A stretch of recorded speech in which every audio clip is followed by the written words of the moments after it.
Donc du coup, j'ai toujours pris le risque de la... Et même actuellement, je fais encore des collaborations, parce que la collaboration, c'est très enrichissant. Et tout mon parcours s'est construit de façon non conventionnelle, chose que j'aurais pas appris à l'école. Et peut-être que j'ai perdu du temps, peut-être que j'ai perdu de l'argent.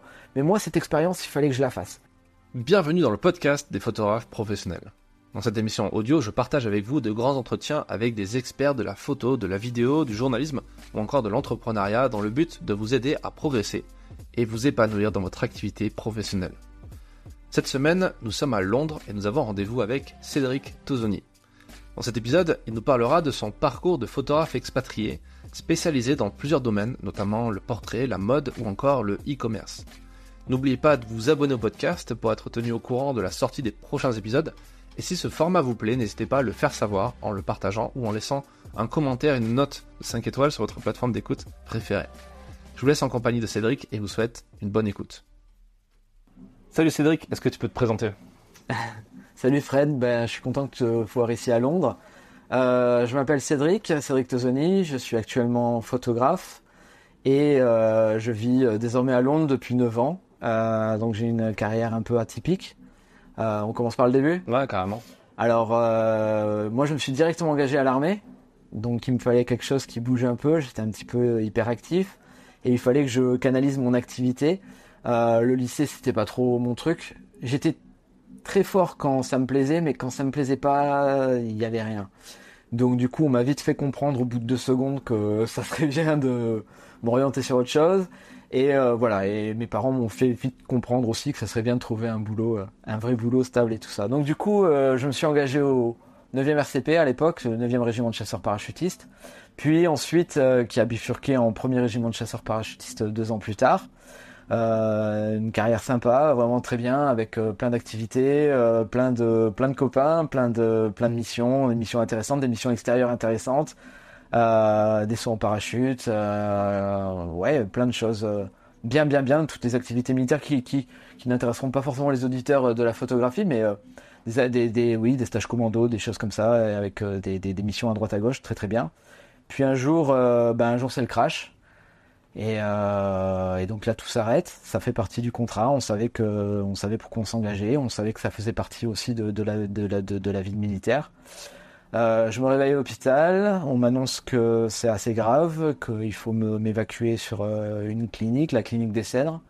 Donc à l'époque, il n'y avait pas trop de prise en charge sur les hôpitaux militaires, comme il peut y avoir actuellement avec des spécialistes, etc. Mais moi, j'ai été dirigé vers un neurochir, donc du coup, pour 5 fractures à la colonne vertébrale et 2 reculs du mur postérieur. Et à ce moment-là, on m'annonce que potentiellement je pouvais avoir des problèmes avec mes jambes, donc je suis sur un fauteuil roulant sans aucune sensation de mes jambes.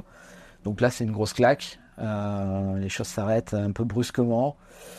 Et donc du coup je me retrouve en fauteuil roulant à tourner en rond. Et alors pour la petite histoire, oui, en tant que militaire j'avais rien à voir avec la photographie, j'étais en compagnie de combat. J'étais tireur mini en compagnie de combat, la première compagnie, et avec aucune base artistique, ni dans la famille, ni quoi que ce soit.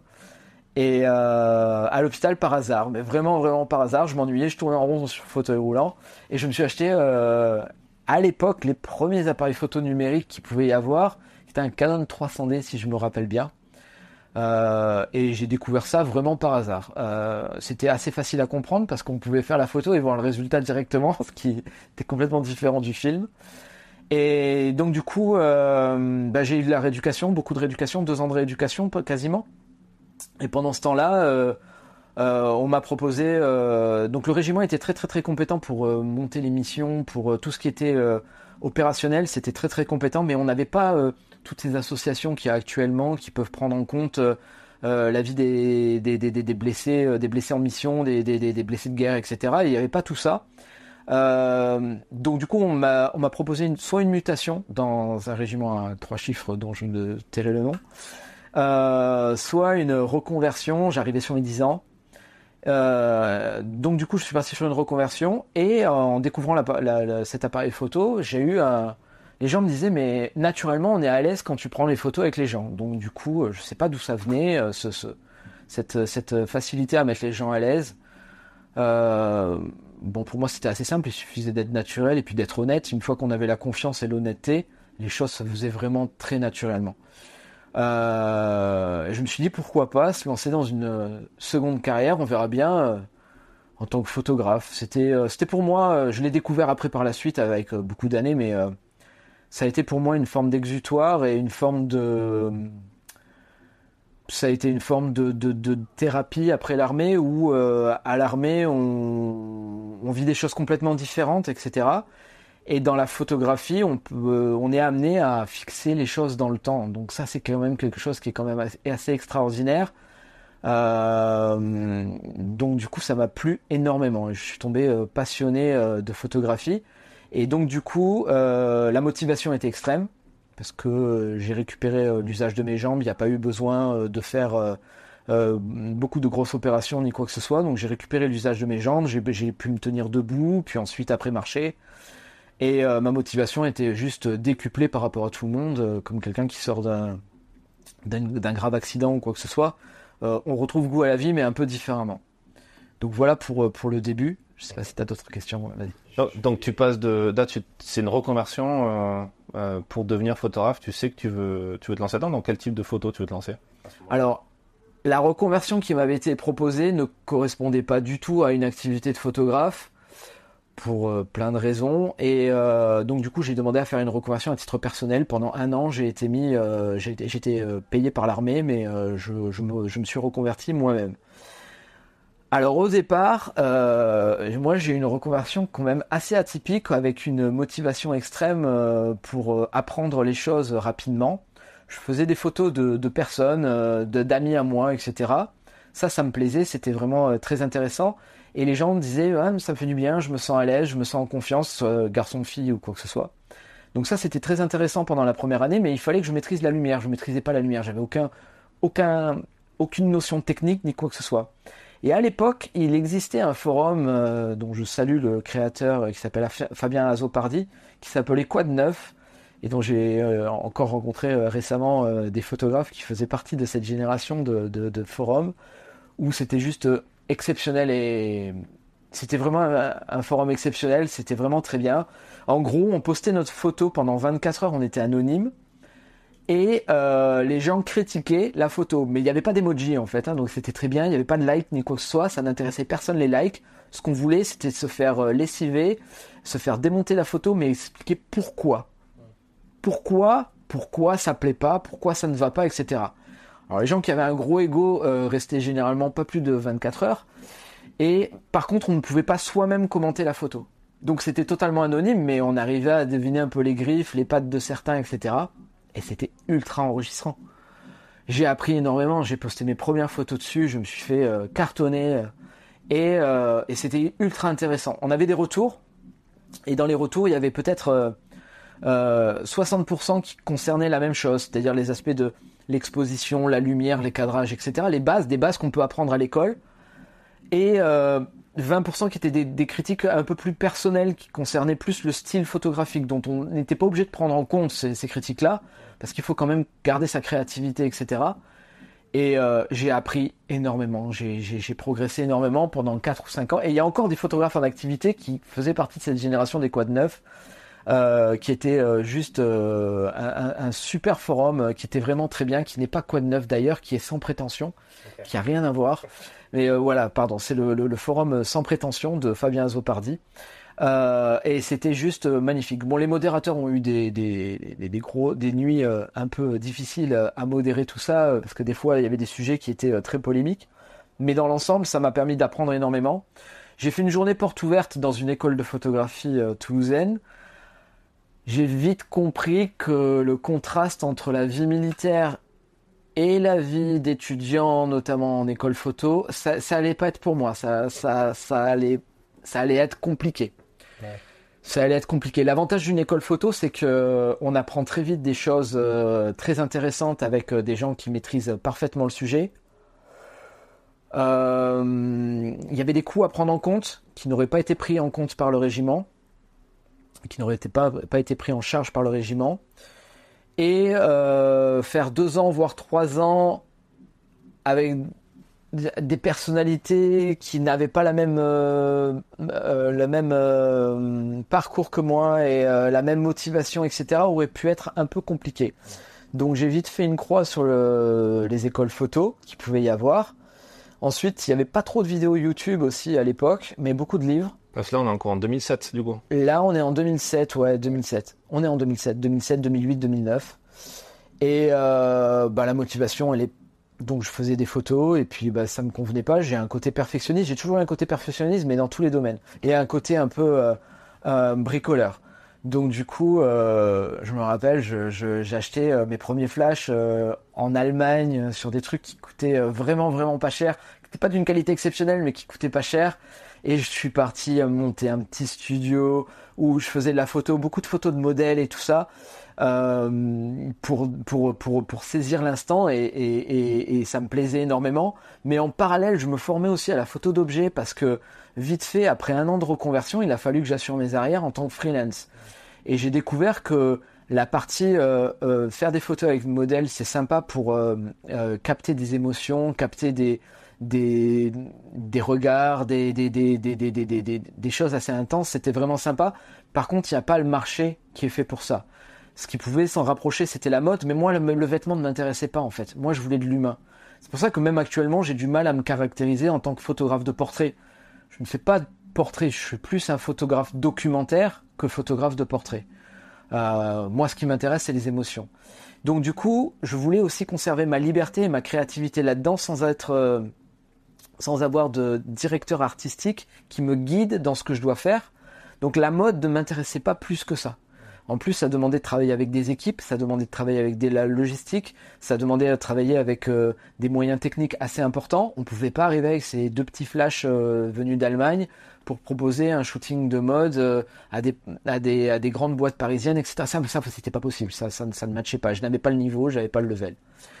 Donc du coup, je me suis orienté aussi sur le produit et quelque chose qui m'intéressait énormément, c'était le mariage. Parce que le mariage, c'est une forme de consécration du documentaire, comme peut l'être un photographe de guerre aussi.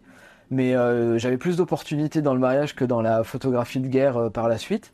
Donc du coup, je voulais me lancer dans le mariage. Donc le mariage, ça a été une école, mais exceptionnelle. Par contre, on ne peut pas commencer avec des premières victimes.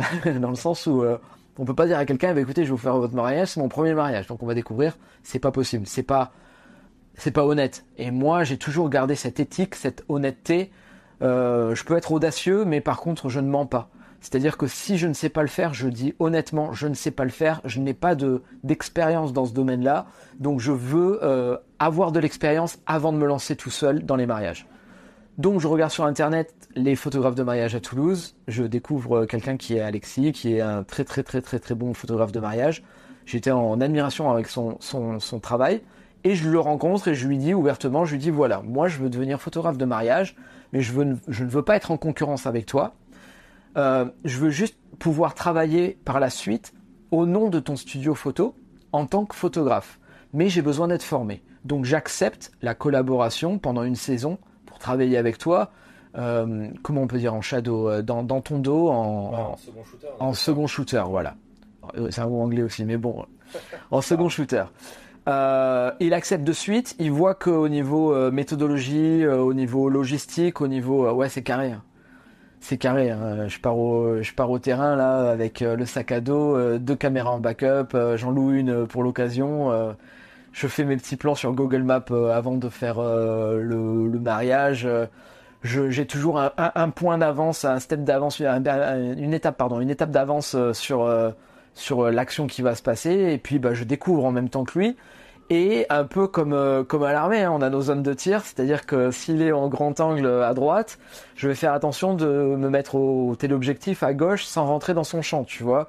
Bon, il y a moins de danger de tirs collatéraux, mais je garde cet esprit-là, etc. Et il apprécie énormément. C'est-à-dire que lui est libre de ses mouvements parce qu'il maîtrise parfaitement son mariage et ses clients, mais il sait que moi je me mettrai jamais devant à l'église où il faut dire bouge, ça c'est pas possible. Donc du coup, très bonne collaboration. Rapidement, au bout du 2e mariage, donc il me propose de passer sur quelque chose où je suis rémunéré, etc. Et la 2e saison, il me lâche tout seul en tant que photographe pour son studio.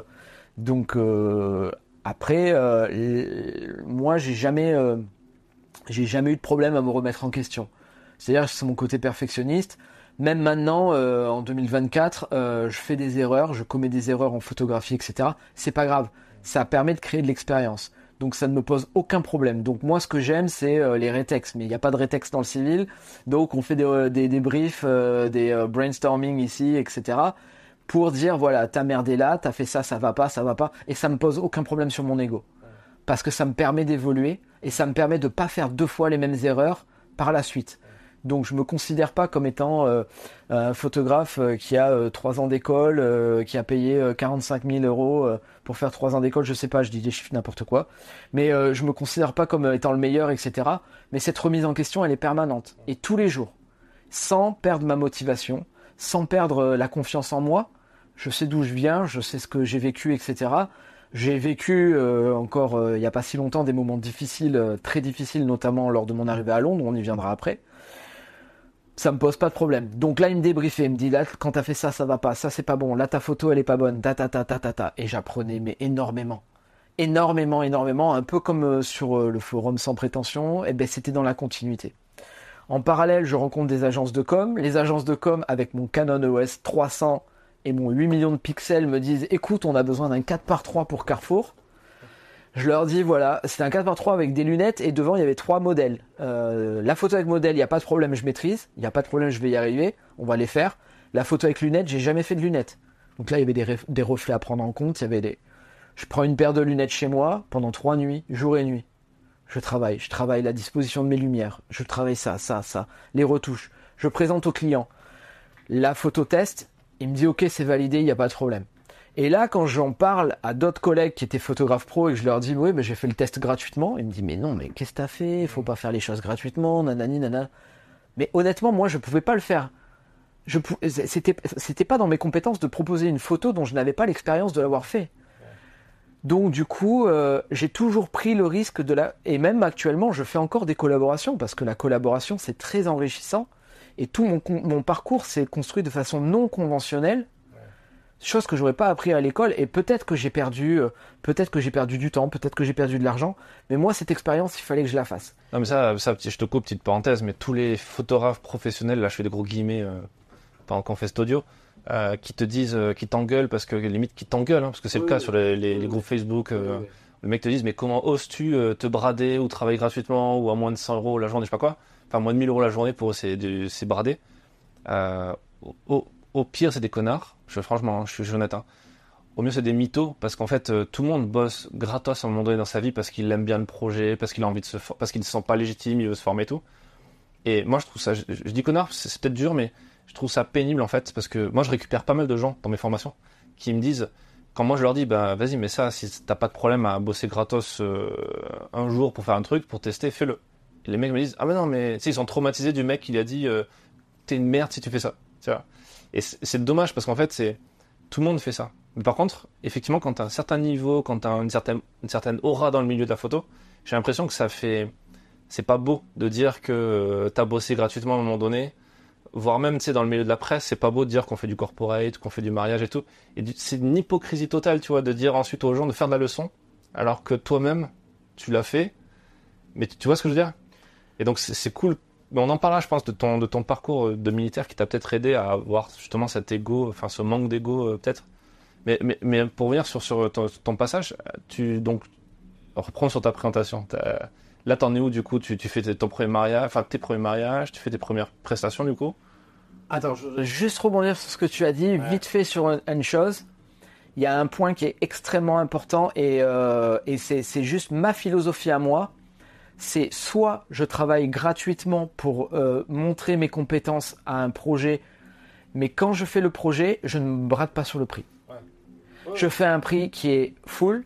Par contre, parce que si on se brade ou sur un projet commercial, on le fait gratuitement ou on se brade, le client va vouloir prendre l'avantage à chaque fois. À chaque fois, il va en demander beaucoup plus que si tu as un prix où il te respecte. Et c'est quand même, c'est les bases du marketing. On te respecte par rapport à ton tarif et à ton prix. Par contre, si je ne sais pas le faire et que je dois proposer un test ou quoi que ce soit, je le ferai gratuitement pour ne pas avoir quelqu'un qui me dise oui, mais on t'a demandé, etc. Donc là, c'est un peu la nuance là-dessus. C'est soit je le fais gratuitement et je sais que c'est sans risque on va pas m'en demander à prendre l'avantage, take advantage à chaque fois, prendre le dessus ou quoi que ce soit. Voilà, c'est juste la petite parenthèse que je fais là-dessus. Vas-y, ta question, pardon. Pour revenir sur ta présentation, du coup, parce que ton parcours, là, t'en es où, du coup? T'as fait tes premiers... Là, t'as fini ton année de reconversion? Ouais. Et là, tu sais ce qui t'attend en tant que freelance? Tu veux renseigner sur... Alors, pas du tout.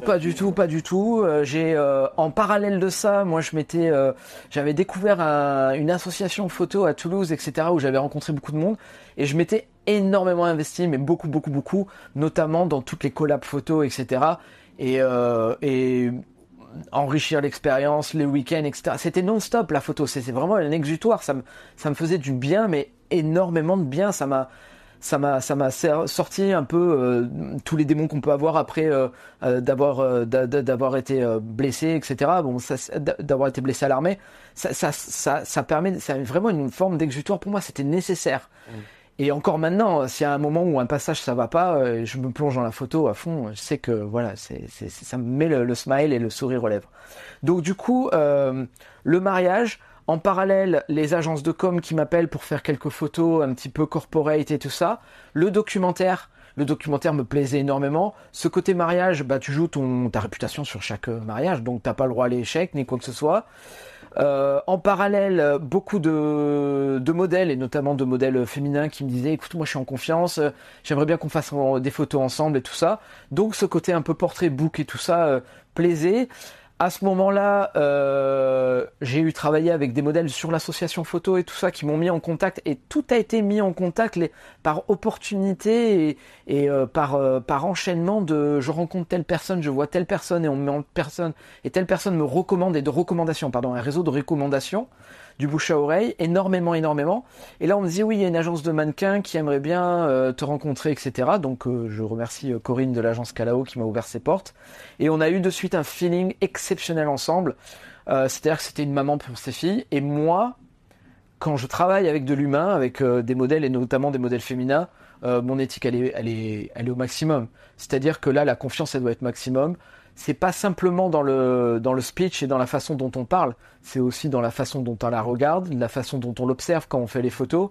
Et moi, j'aime garder mes distances quand je fais les photos, etc. Parce que je suis pas quelqu'un de tactile ni quoi que ce soit.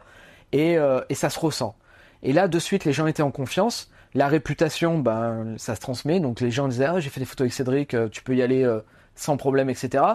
Et je gardais ce côté carré et cette éthique, cette éthique que moi j'avais appris à l'armée, on m'avait formaté à l'armée, et d'être honnête, pas mentir, et de la confiance, ouais, c'est important. Ça a été des skills, des capacités. Ouais, des capacités que j'avais déjà emmagasinées dans mon cerveau, qui m'ont été ultra utiles. Et ça, c'est pas des choses qu'on transmet, qu'on peut transmettre ni quoi que ce soit. Si des gens me demandent le secret pour lesquels j'ai pu faire toutes ces photos-là, il n'y a pas de secret. On est comme ça ou on n'est pas, mais c'est quelque chose qui est inné et naturel chez moi, que j'ai découvert par la photographie, puisque je ne faisais pas de photographie par la suite, avant. Je ne faisais pas de photographie avant l'armée, donc du coup, c'était quelque chose d'assez important. Donc ensuite, je travaille avec les agences de mannequins pour faire des shooting tests avec les modèles. Et tout ce travail-là peut être vraiment... chose qu'on m'a toujours reproché et pour lequel je n'ai jamais trouvé d'agent, on m'a vite fait comprendre que je faisais beaucoup de photos et dans des styles très très très très très différents et très larges. Il y avait beaucoup de raisons à ça. Un, ma curiosité, parce que c'était intéressant de découvrir plusieurs domaines. Il y a des domaines qui ne m'intéressaient pas du tout, mais il y a des domaines qui m'intéressaient. Et deux, faut se l'admettre, faut vivre, faut manger à la fin du mois. Donc faire uniquement des photos pour des shooting tests pour des agences de mannequins, ça va pas fonctionner plus que ça. Le mariage, ça s'est construit, j'ai fait plus de 250 mariages au total dans ma carrière.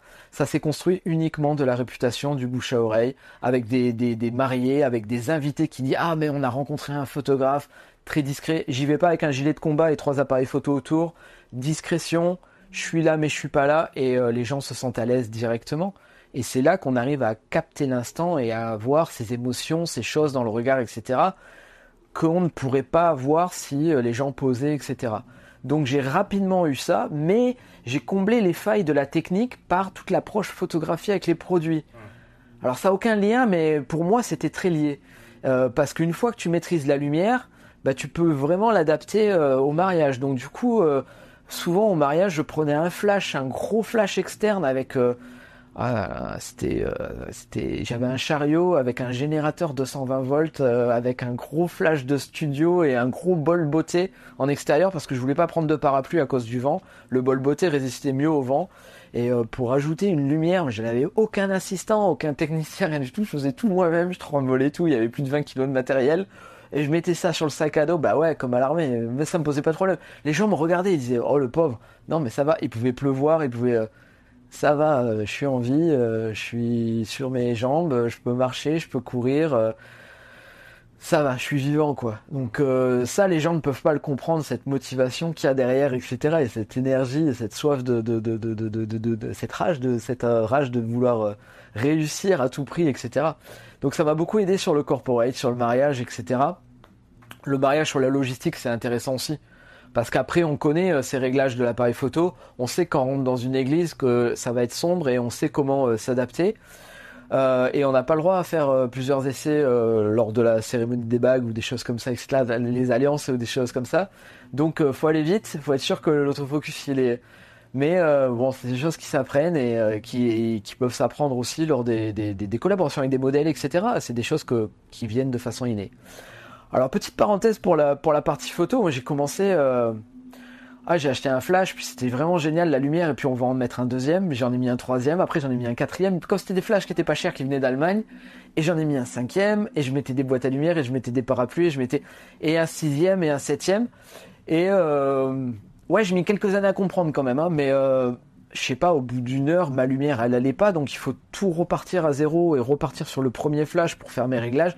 Bon, après 2 heures, la fille elle dormait, elle était à moitié... elle était fatiguée, elle dormait, on n'avait plus rien, il n'y avait plus d'émotion ni quoi que ce soit. Par contre, ma lumière était parfaite. Je crois que c'est ce qui m'a éloigné de la photo de mode, en fait. J'avais pas de technicien, j'avais pas de grosses compétences en technique photographie et en lumière, etc.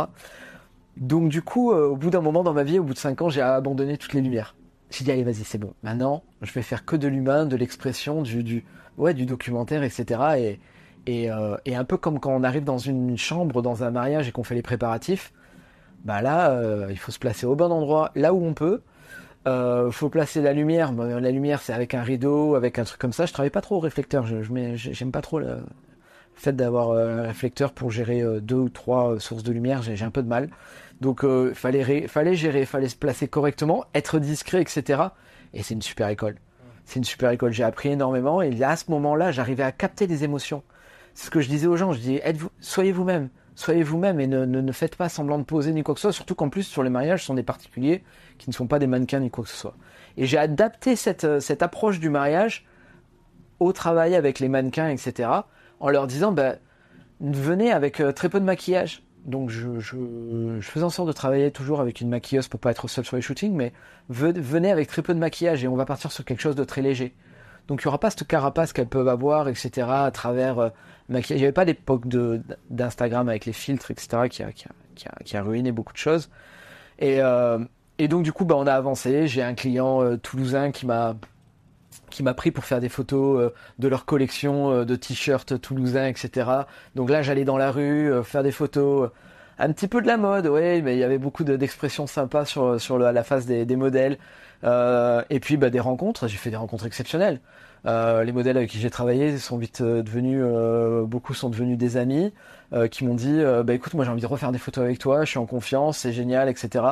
Et on refait des photos, on fait des shootings, et puis ensuite après on va un petit peu plus loin dans le processus, et puis on voyage un peu plus loin. J'ai toujours aimé voyager, ça c'est aussi dû à l'armée, etc. Donc on part dans des endroits un peu plus ou moins paradisiaques. Je me rappelle la première édito que j'ai fait, qui n'avait pas été commandé par un magazine à l'époque, j'avais demandé à 3 clients de participer pour aller faire des photos. Premier client, c'était un piercing, pour faire des piercings. Donc du coup la modèle avec qui j'étais parti n'avait aucun piercing, évidemment, c'était quand même beaucoup plus simple. Donc on a réussi à négocier une part de budget où il nous a payé en avance sur des photos qu'il n'avait pas encore avec une fille qui n'avait pas de piercing. le gros travail de Photoshop après derrière. Le client était ravi, on a longtemps travaillé ensemble. Deuxième client pour des t-shirts à l'effigie toulousaine qui m'a payé une partie du voyage alors qu'on partait en Norvège. Donc rien à voir avec Toulouse. Donc du coup là on faisait des plans où on voyait beaucoup de ciel. On voyait pas trop les îles Lofoten. Et voilà, il y a un troisième client qui a suivi derrière. Donc ça c'était super marrant. Et ensuite on est parti là-bas mais sans avoir reconnu aucun endroit, sans avoir aucun storyboard. Alors là, ça, je sais pas travailler au storyboard. Même maintenant, hein, c'est compliqué. Hein. Je fais des storyboards pour des clients. On le fait parce qu'il faut le faire. C'est généralement pas suivi. Mais ils sont très contents des photos après. Je me rappelle, j'ai un client aussi en parallèle qui faisait des bijoux créatifs. Ils arrivaient avec des storyboards une semaine avant. On faisait le brief. On était tous d'accord. Le jour du shooting, le client était avec nous.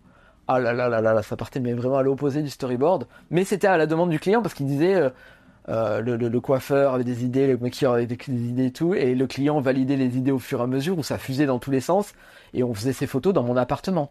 Parce que j'avais pas de studio photo, donc moi mon studio photo c'était mon appartement avec mes 3 fonds. Et les storyboards on partait toujours très loin mais le client était content donc c'était le principal.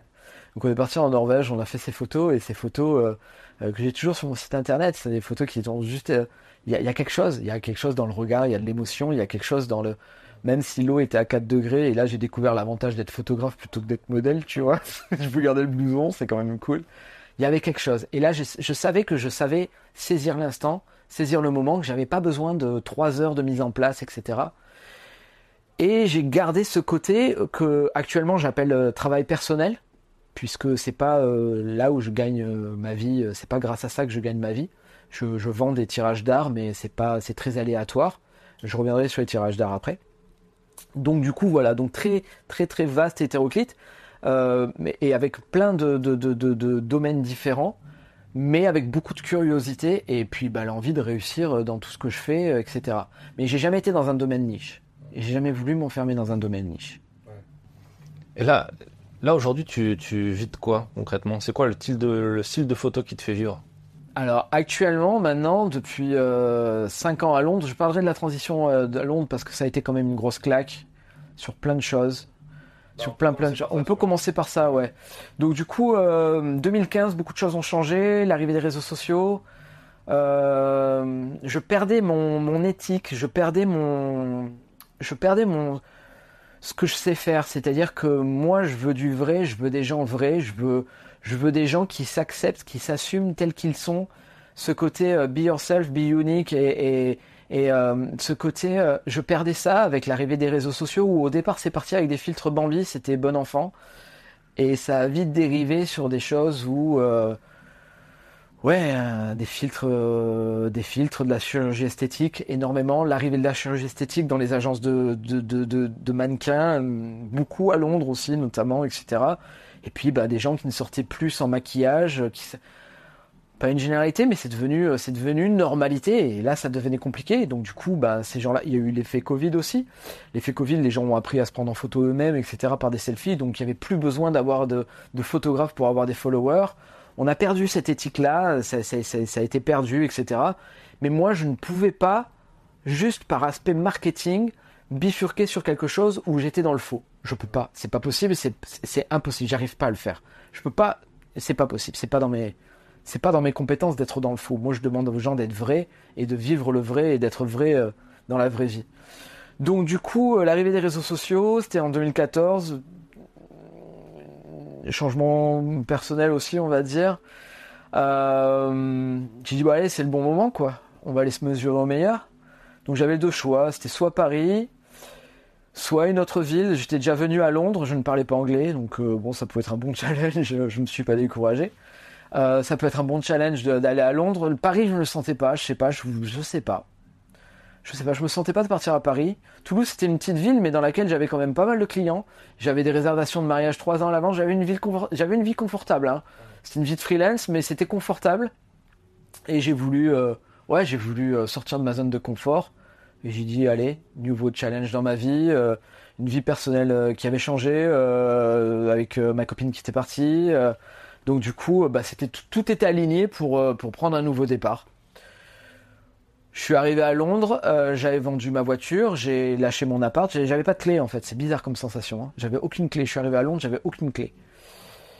Et je suis arrivé avec ma rage de lion à vouloir réussir, tout comme j'ai réussi à Toulouse à avoir mes contrats, à avoir mes clients, etc. en prouvant que s'ils travaillaient avec moi, c'est parce que j'avais ces capacités-là, j'avais un book qui était quand même bien formé. Donc là, on était en 2014, donc ça faisait quand même quelques années quand même que je faisais de la photo, 2015 exactement.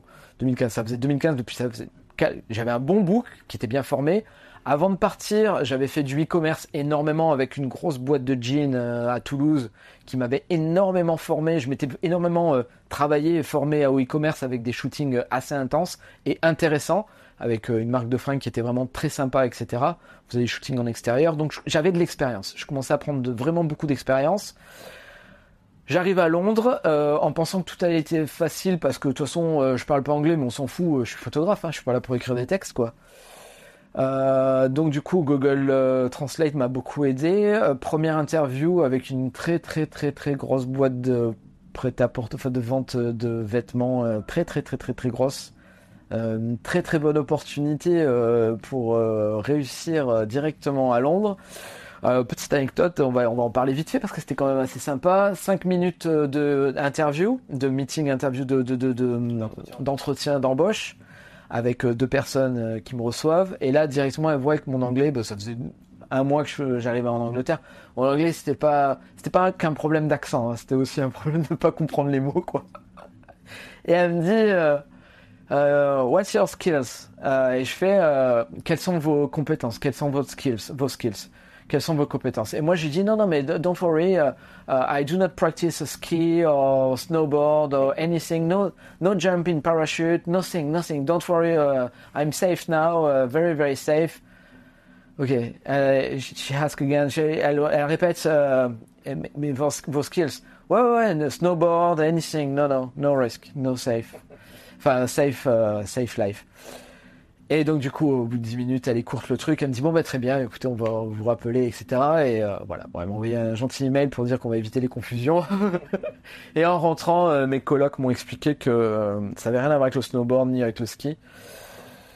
Donc j'ai pris des bouquins et j'ai commencé à bosser l'anglais et tout, mais ça a été très dur. Ça a été une grosse claque parce que c'était pas le problème de la langue. Enfin, le problème de la langue anglaise était là, mais c'était surtout que l'approche photographique était complètement culturellement différente de la France. On peut envoyer 1000 CV, j'ai envoyé 1000 CV au départ. Avoir 1% de réponse, ils ne répondent pas. Ouais, alors c'est tout à fait. Donc là, c'est très frustrant parce qu'on ne sait pas où j'ai fait, on ne sait pas qu'est-ce que c'est qui va pas en fait. Donc du coup, on essaie de faire les meilleurs CV en mettant en avant ces compétences militaires qu'on a pu faire, etc. Parce que pour moi, ce sont des choses positives. Après, on m'a vite fait comprendre d'enlever cette partie-là parce que pas forcément très compatible avec le milieu de la photographie et les gens qui sont dedans. Et que ensuite, après, on m'a aussi fait comprendre que désormais, il y a ce qu'ils appellent des bots qui analysent les CV en premier, qui analysent les écoles qui ont été faites, etc. Et si tous les voyants sont verts, c'est donné dans les mains d'un humain. Mais il faut d'abord que les voyants sont verts. L'Angleterre, bon, on va pas les pauvres, on va pas trop les critiquer, hein, on va rester quand même tranquille, on va pas leur cracher dessus. Mais l'Angleterre, c'est le monde du faux, quoi. Là, je sais pas pourquoi je suis arrivé ici. Moi qui combats le fake, je suis arrivé dans un monde où le fake est totalement normal. Donc du coup, c'était un peu compliqué. Les gens te disent oui, nanana, et ils te rappellent jamais ni quoi que ce soit. Ensuite, les process sont complètement différents. Moi, j'ai cherché des agences de com pour trouver des jobs. Ça s'appelle pas des agences de com, c'est des agences de marketing et les process sont complètement, sont peut-être même avant-gardistes, hein, mais j'avais pas les codes, j'avais pas les clés, j'avais pas les codes, j'avais rien du tout. Donc là, heureusement qu'à ce moment-là, moi, j'avais des mariages en France, donc je rentrais en France pour faire quelques mariages, etc. Mais à un moment donné, il a fallu payer le loyer. Et quand il n'y a pas de... Quand il n'y a pas de boulot, quand c'est compliqué, il faut payer le loyer, ça devient vite compliqué et je suis tombé dans une spirale où j'avais pas le choix, je pouvais plus rentrer, j'avais pas assez d'argent pour rentrer en France et dans ce côté un peu opiniâtre militaire aussi de peu importe ce qui se passe, peu importe ce qui arrive, je vais m'en sortir et je vais m'en sortir par moi-même, même si Voilà, il vaut mieux avoir des remords que des regrets, donc on y va et on va jusqu'au bout. Mais des fois, le bout, ça peut être un peu tendu. Et à un moment donné, ben ouais, je me suis retrouvé au bout à ne pas pouvoir rentrer en France, pas pouvoir payer mon loyer, à trouver un job dans un pub parce qu'il faut bosser, etc. Mais mes premières payes étaient 15 jours après. Et ouais, ça a été une période compliquée là. Ça a été une période compliquée. J'ai fait la plonge dans un restaurant. Aucune honte à l'exposer, hein. J'ai fait la plonge dans un restaurant. C'était très compliqué, c'était très dur. Il y avait une chose qui me motivait quand même, c'est que j'avais croisé le regard de la jolie serveuse qui était vraiment très charmante et sympathique dans le restaurant. Donc du coup, le matin, j'étais content de prendre mon service, mais je travaillais toute la journée jusqu'au soir tard. Et elle ne faisait qu'un shift de 7 heures, donc ça me mettait le sourire aux lèvres que 7 heures dans la journée. Le reste du temps, je nettoyais les plats. Mais ça a été compliqué, ouais, ça a été dur. Donc à un moment donné, ben il a fallu louer une voiture parce que j'avais pas d'appartement à Londres. J'ai dû louer une voiture et dormir sur un parking. Ça a été compliqué et justement, bon, ça s'est très bien passé avec cette serveuse là, qui s'avère être française. Et qui m'a dit non mais il est hors de question que tu dormes sur un parking, donc je vais t'héberger. Et puis on est resté 5 ans ensemble, comme quoi bon, c'était un peu compliqué, mais après ça a été positif par la suite. On s'est aidé mutuellement et on s'est très bien aidé mutuellement. C'est une très jolie histoire. Et donc du coup bah moi j'ai continué, mais après je suis passé aide pour les serveurs. Donc du coup je lui faisais ses préparations de jus de fruits et tout ça. C'était très intéressant, c'était marrant, on travaillait ensemble. Et ensuite après je suis passé serveur. Et en parallèle à ça, j'ai trouvé des petits boulots en freelance. Et notamment, elle m'a invité à une enterrement de... comment on appelle ça? Une crémaillère, c'est ça? Ouais. Une crémaillère. Elle me dit écoute ce soir j'ai une crémaillère, comme ça tu vas connaître mes colocs et tout ça, etc.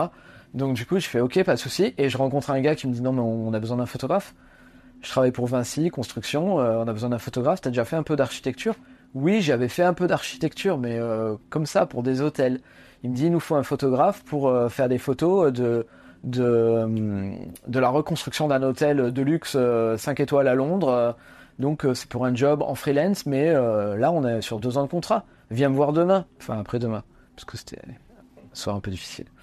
Donc du coup, voilà, je me pointe le lundi. Il me dit non mais j'adore ce que tu fais, Cédric. On va bosser ensemble. Je te présente le directeur des projets, etc. Qui était aussi un Français de Vinci.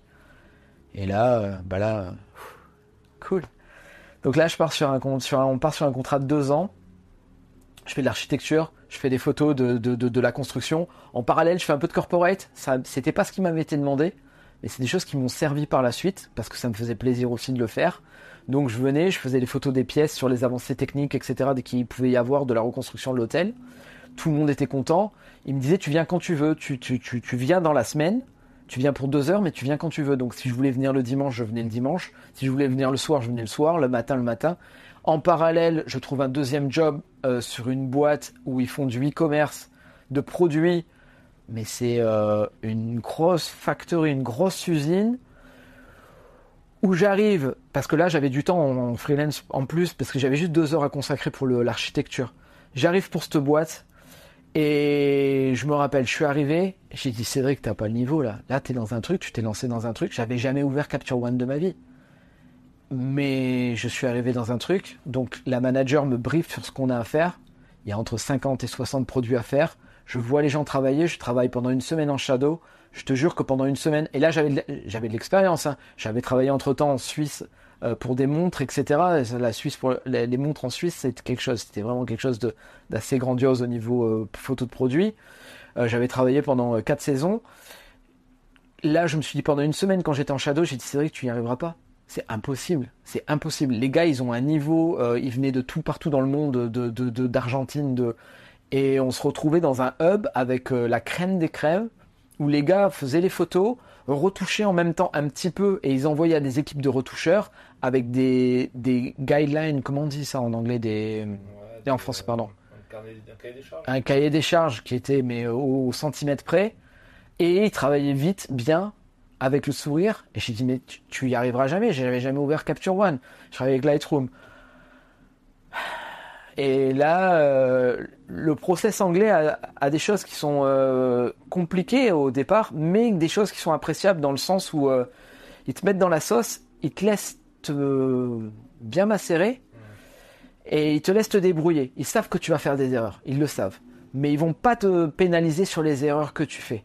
Ils vont analyser, ils vont débriefer avec toi et ils vont analyser si tu refais tes erreurs 2 fois, 3 fois, 4 fois, si t'es un idiot, ou si tu as une compétence à t'améliorer. Même si tu commences bas, si tu as une compétence à t'améliorer, te remettre en question, ils vont prendre confiance en toi et toi tu vas prendre confiance en toi. Finalement, j'ai travaillé 3 ans pour eux.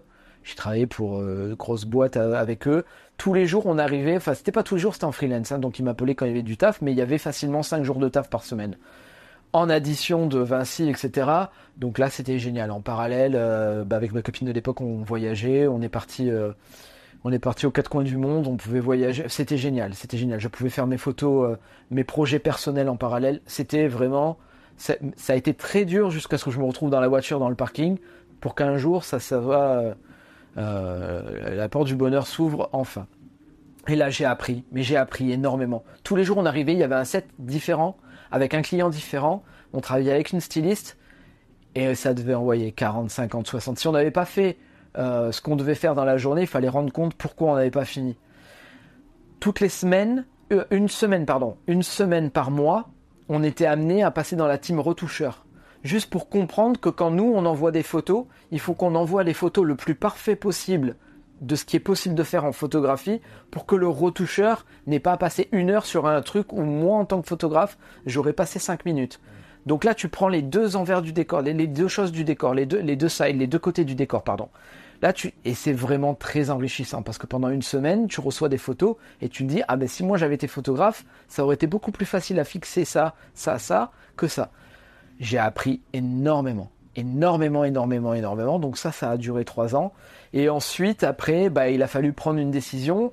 Freelance, il y a eu le fait que le monde de la photographie évoluait énormément. Donc là, on était en 2020. Le monde de la photographie évoluait énormément. C'était avant le Covid. Et je me suis dit, ça serait bien que tu prennes un full-time. Que je sois employé en photographie. Parce que ça va me relaxer sur le fait que je vais pas avoir... c'était une période qui était prospère pendant 3 ans, mais j'aurais pas tout le temps ça. Petite parenthèse, petite anecdote, l'hôtel a été finalisé, donc mon contrat c'est fini. On a fait une soirée pour fêter la livraison de l'hôtel au client. 2 jours après, j'allume la télé et je découvre que l'hôtel est en feu. En pleine journée, avec des clients à l'intérieur. Donc rien à voir avec un problème d'assurance. Et là, le directeur de Vinci m'appelle, me dit on est reparti pour 1 an, quoi. L'hôtel a pris feu pour je sais pas, des raisons techniques, bref. Il a fallu tout refaire pendant 1 an. Donc du coup, le contrat s'est allongé à 3 ans, ce qui tombait bien, etc. Donc là, je me suis dit, bon allez, on va prendre un job en employé. C'était pareil un petit peu en France, ça devenait un peu compliqué d'être photographe, c'est devenu un peu compliqué, avec l'avènement du numérique probablement, aussi beaucoup de photographes qui arrivent sur le marché, beaucoup de photographes qui repartent la même année, mais ça tu connais le problème. Et j'ai dit, allez, je me lance en tant qu'employé pour la première fois. Donc là, ça a été dur, ouais. Là, ça a été la 2e claque anglaise où j'ai découvert que on pouvait dire beaucoup de choses en face, mais en fait, dans le dos, ça se passait pas forcément comme ça. Et puis, travailler avec des employés, ça peut se passer très très bien en frontal, mais dans le dos, c'est compliqué. J'ai travaillé avec des gens qui n'avaient pas forcément de compétences et puis qui m'ont employé, qui n'ont pas été honnêtes parce que ils m'ont employé sur un poste de photographe et retoucheur, sur un poste qui aurait été normalement donné à quelqu'un qui était débutant dans la photographie parce que ça demandait pas des compétences techniques exceptionnelles. Mais par contre le salaire était pas exceptionnel du tout, mais de suite ils m'ont dit non mais t'inquiète pas, 6 mois après on va t'augmenter, etc. Et en parallèle la même semaine j'avais une entrevue pour un job pour une autre boîte de e-commerce, un salaire différent, et en fait je suis resté très militaire et carré. Le premier qui m'a téléphoné pour me dire c'est ok pour moi, j'ai dit oui et je l'ai pas mis dans l'attente. Je n'avais pas toutes ces clés pour mettre en attente. Et puis j'avais besoin d'argent, j'avais besoin de vivre, d'argent, de payer mon loyer, etc. La vie à Londres est assez chère. Donc je dis oui au premier qui était vraiment très très mal payé, qui me dit oui non t'inquiète, dans 6 mois après le Covid démarre. Alors dans mon malheur j'ai eu une chance, c'est que j'étais aussi retoucheur dans ce job là. Donc j'ai jamais été ce qu'ils appellent ici un furlough, c'est au chômage technique durant le Covid. J'ai toujours, ouais, j'étais en télétravail parce que j'avais la casquette de retoucheur. Ça a été très agréable. Pas le fait d'être en télétravail, mais le fait, parce que c'était compliqué pour moi de travailler en télétravail, c'était compliqué. Mais le fait d'avoir une sécurité financière. Et ensuite, quand je suis revenu dans la boîte, ça a toujours été le même discours, ça a été on peut pas augmenter, on peut pas augmenter, on peut pas augmenter. Bon, en fait, en vrai, ils voulaient quelqu'un qui payait très peu, etc. Donc j'ai eu la chance au bout de 3 ans, ça a été un peu dur, hein, mais il y a eu un moment où je payais mon loyer pour aller travailler et j'allais travailler pour payer mon loyer. Donc là, ça devenait très très très compliqué. Aucune vacances, aucun voyage, aucune vie extérieure de Londres. Ouais, c'était compliqué, c'était très compliqué. Et aucun loisir à Londres, évidemment. Donc tous mes travaux personnels, tout le travail personnel que je pouvais faire avec modèle, etc., était limité uniquement à des choses que je faisais avec des agences de mannequins à Londres. Et c'était aussi compliqué parce que les agences de mannequins à Londres acceptaient des personnes qui avaient des changements morphologiques, des filtres, du botox partout, etc. Et là, c'était à l'encontre de mon éthique et c'était pas possible. Ça devenait très compliqué. Donc voilà, donc j'ai eu l'opportunité d'avoir une deuxième opportunité de travail avec la boîte avec qui j'avais postulé pour la première fois, mais que j'avais pas donné suite à l'entrevue. Et donc du coup, il me contacte, il me dit voilà, on a un poste de photographe, est-ce que tu es intéressé? C'est pour faire du e-commerce pour une grosse boîte dont on a visité la compagnie. J'ai dit oui, alors là c'était la consécration parce que c'est vraiment un lieu superbe. Mais il y avait 5 entrevues pour réussir, on était 175 candidats. Donc ça a été dur, il y a eu beaucoup de doutes. J'ai eu la chance d'avoir une manager exceptionnelle qui m'a permis d'avoir une demi-journée de test pour tester mes compétences, où elle m'a donné 3 exercices à faire en 3 heures ou 4 heures, je ne me rappelle pas exactement. Et là, je me suis senti à l'aise dans les exercices à faire. Il y avait une bague en diamant avec tout la côté joaillerie. Il y avait des produits de beauté, etc. à faire en lifestyle. Comment on dit lifestyle en français? Il n'y a pas vraiment de définition. Hein. Bon, j'espère qu'ils comprendront. Donc, ouais. Et ensuite, il y avait toute cette approche-là, la partie un peu fashion, etc. E-commerce fashion, pardon. Donc, j'ai donné le maximum. Et puis, j'ai été moi-même, en fait. Hein, là, il n'y a pas de secret. Hein, faut pas tricher. Hein, faut pas mentir. On peut pas mentir. Hein. Ça a plu, ma démarche, mon côté opiniâtre, etc. m'a plu. Et alors, l'anecdote que je vais donner là-dessus, et je reviendrai peut-être après sur les collaborations. C'est que, en partie, si j'ai eu ce travail-là, c'est parce que ma manager me parle encore actuellement qu'elle est en admiration pour une photo que j'ai réalisée, qui est sur mon site internet, qui est une photo de montre en Suisse. Elle a adoré cette photo-là. Alors cette photo-là, en fait, elle s'est passée avec une modèle que j'avais rencontrée en 2007, qui est devenue une très bonne amie, qui vit actuellement au Canada. Et on faisait des photos ensemble, on faisait beaucoup de collaborations ensemble, etc. Un jour, elle a un shooting à Paris avec un client qui lui dit « Tu connais pas un photographe qui fait des montres ?» Elle m'envoie un message, elle me dit « Cédric, il y a un client à moi qui cherche quelqu'un qui fait des montres. » J'avais jamais fait de montre de ma vie. Je faisais quelques produits, etc., mais jamais de montre. Et la montre en Suisse, je connaissais des photographes qui étaient photographes de montres en Suisse. C'est une niche. Et au niveau détail, les Suisses, c'est quelque chose, quoi. C'est quand même assez... Je lui dis « Écoute, dis-lui que je peux lui proposer... de lui montrer ce que je sais faire. Donne-moi une semaine pour faire mes tests. » C'était honnête. Moi, ça me permettait de tester mon matériel, de tester mes setups de light et tout ça. J'appelle un collègue qui a une Rolex. J'ai fait « Ouais, tu peux me prêter ta Rolex pour une semaine, je t'expliquerai, nanani, nanana. » Mon collègue vient, j'y paye l'apéro, on met la Rolex, je fais les photos. Et là, je découvre que faire les photos de la montre en soi, ça pouvait aller, mais ce qui se passait à l'intérieur, c'est-à-dire en dehors du cadran, si tu peux pas enlever le verre, et je ne pouvais pas enlever le verre sur les photos en Suisse. Là, c'est autre chose. Là, tu découvres les filtres polarisants, tu découvres ce que c'est un reflet, tu découvres que tes lights, tes lumières, si tu les mets à des endroits qui vont pas, ça marche pas. J'ai passé 5 jours, 5 nuits. Première photo que je fais, que je propose, etc., je la retouche moi-même. Je passe 12 heures sur la photo, 12 heures de retouche. En plus, avec une organisation carrée militaire, avec des dossiers, des sous-dossiers, en veux-tu, en voilà, nommés, renommés, oh là là là là là, si tu bouges une aiguille, il y a tout qui bouge. Photoshop était pas aussi compétent. Et de toute façon, jusqu'à présent, même maintenant, je travaille à la plume pour détourer tout ce qui est bijoux. Pas pour le reste, mais pour ce qui est bijoux. Donc du coup, ouais, gros travail. Donc là, je contacte un collègue à Paris. J'ai fait, tu sais, tu fais de la retouche, ta boîte de retouche, est-ce qu'elle peut... Donc je décide de splitter les tarifs pour pouvoir donner un peu à tout le monde parce que je voulais le job et que c'était vraiment bien, mais pas simplement pour le salaire, parce que la gratitude de travailler pour des Suisses en montres, une compagnie de montres de luxe en Suisse, c'était une petite compagnie, une petite factory familiale, mais ils faisaient des montres qui coûtaient entre 5 et 50 000 euros, enfin ouais, en euros, 5 à 50 000 euros, etc. Donc c'était quand même quelque chose de gratifiant. J'envoie la photo au produit, la photo au client, le client me dit « Ok, validé, on y va, pas de problème ». Je débarque, je loue une voiture pour aller en Suisse, je ramène mon studio photo avec avec un fond en plastique que j'avais fait moi-même de chez Monsieur Bricolage et tout. Il a dû voir passer des photographes professionnels, mais alors comme moi, il a pas dû en voir passer. Ça marchait, hein. C'était du bricolage, mais ça marchait, c'était joli, j'avais fait une boîte et tout, vraiment ça marchait. Je lui fais sa collection. J'envoie toutes les photos à la retouche, sauf la première que je fais, que je retouche moi-même. La première que je fais un petit décor un peu sympa avec un fond, genre un peu stone, pierre lunaire, etc. Et je fais cette photo-là parce qu'elle me tenait à cœur de la faire. C'était la première photo, je la retouche moi-même.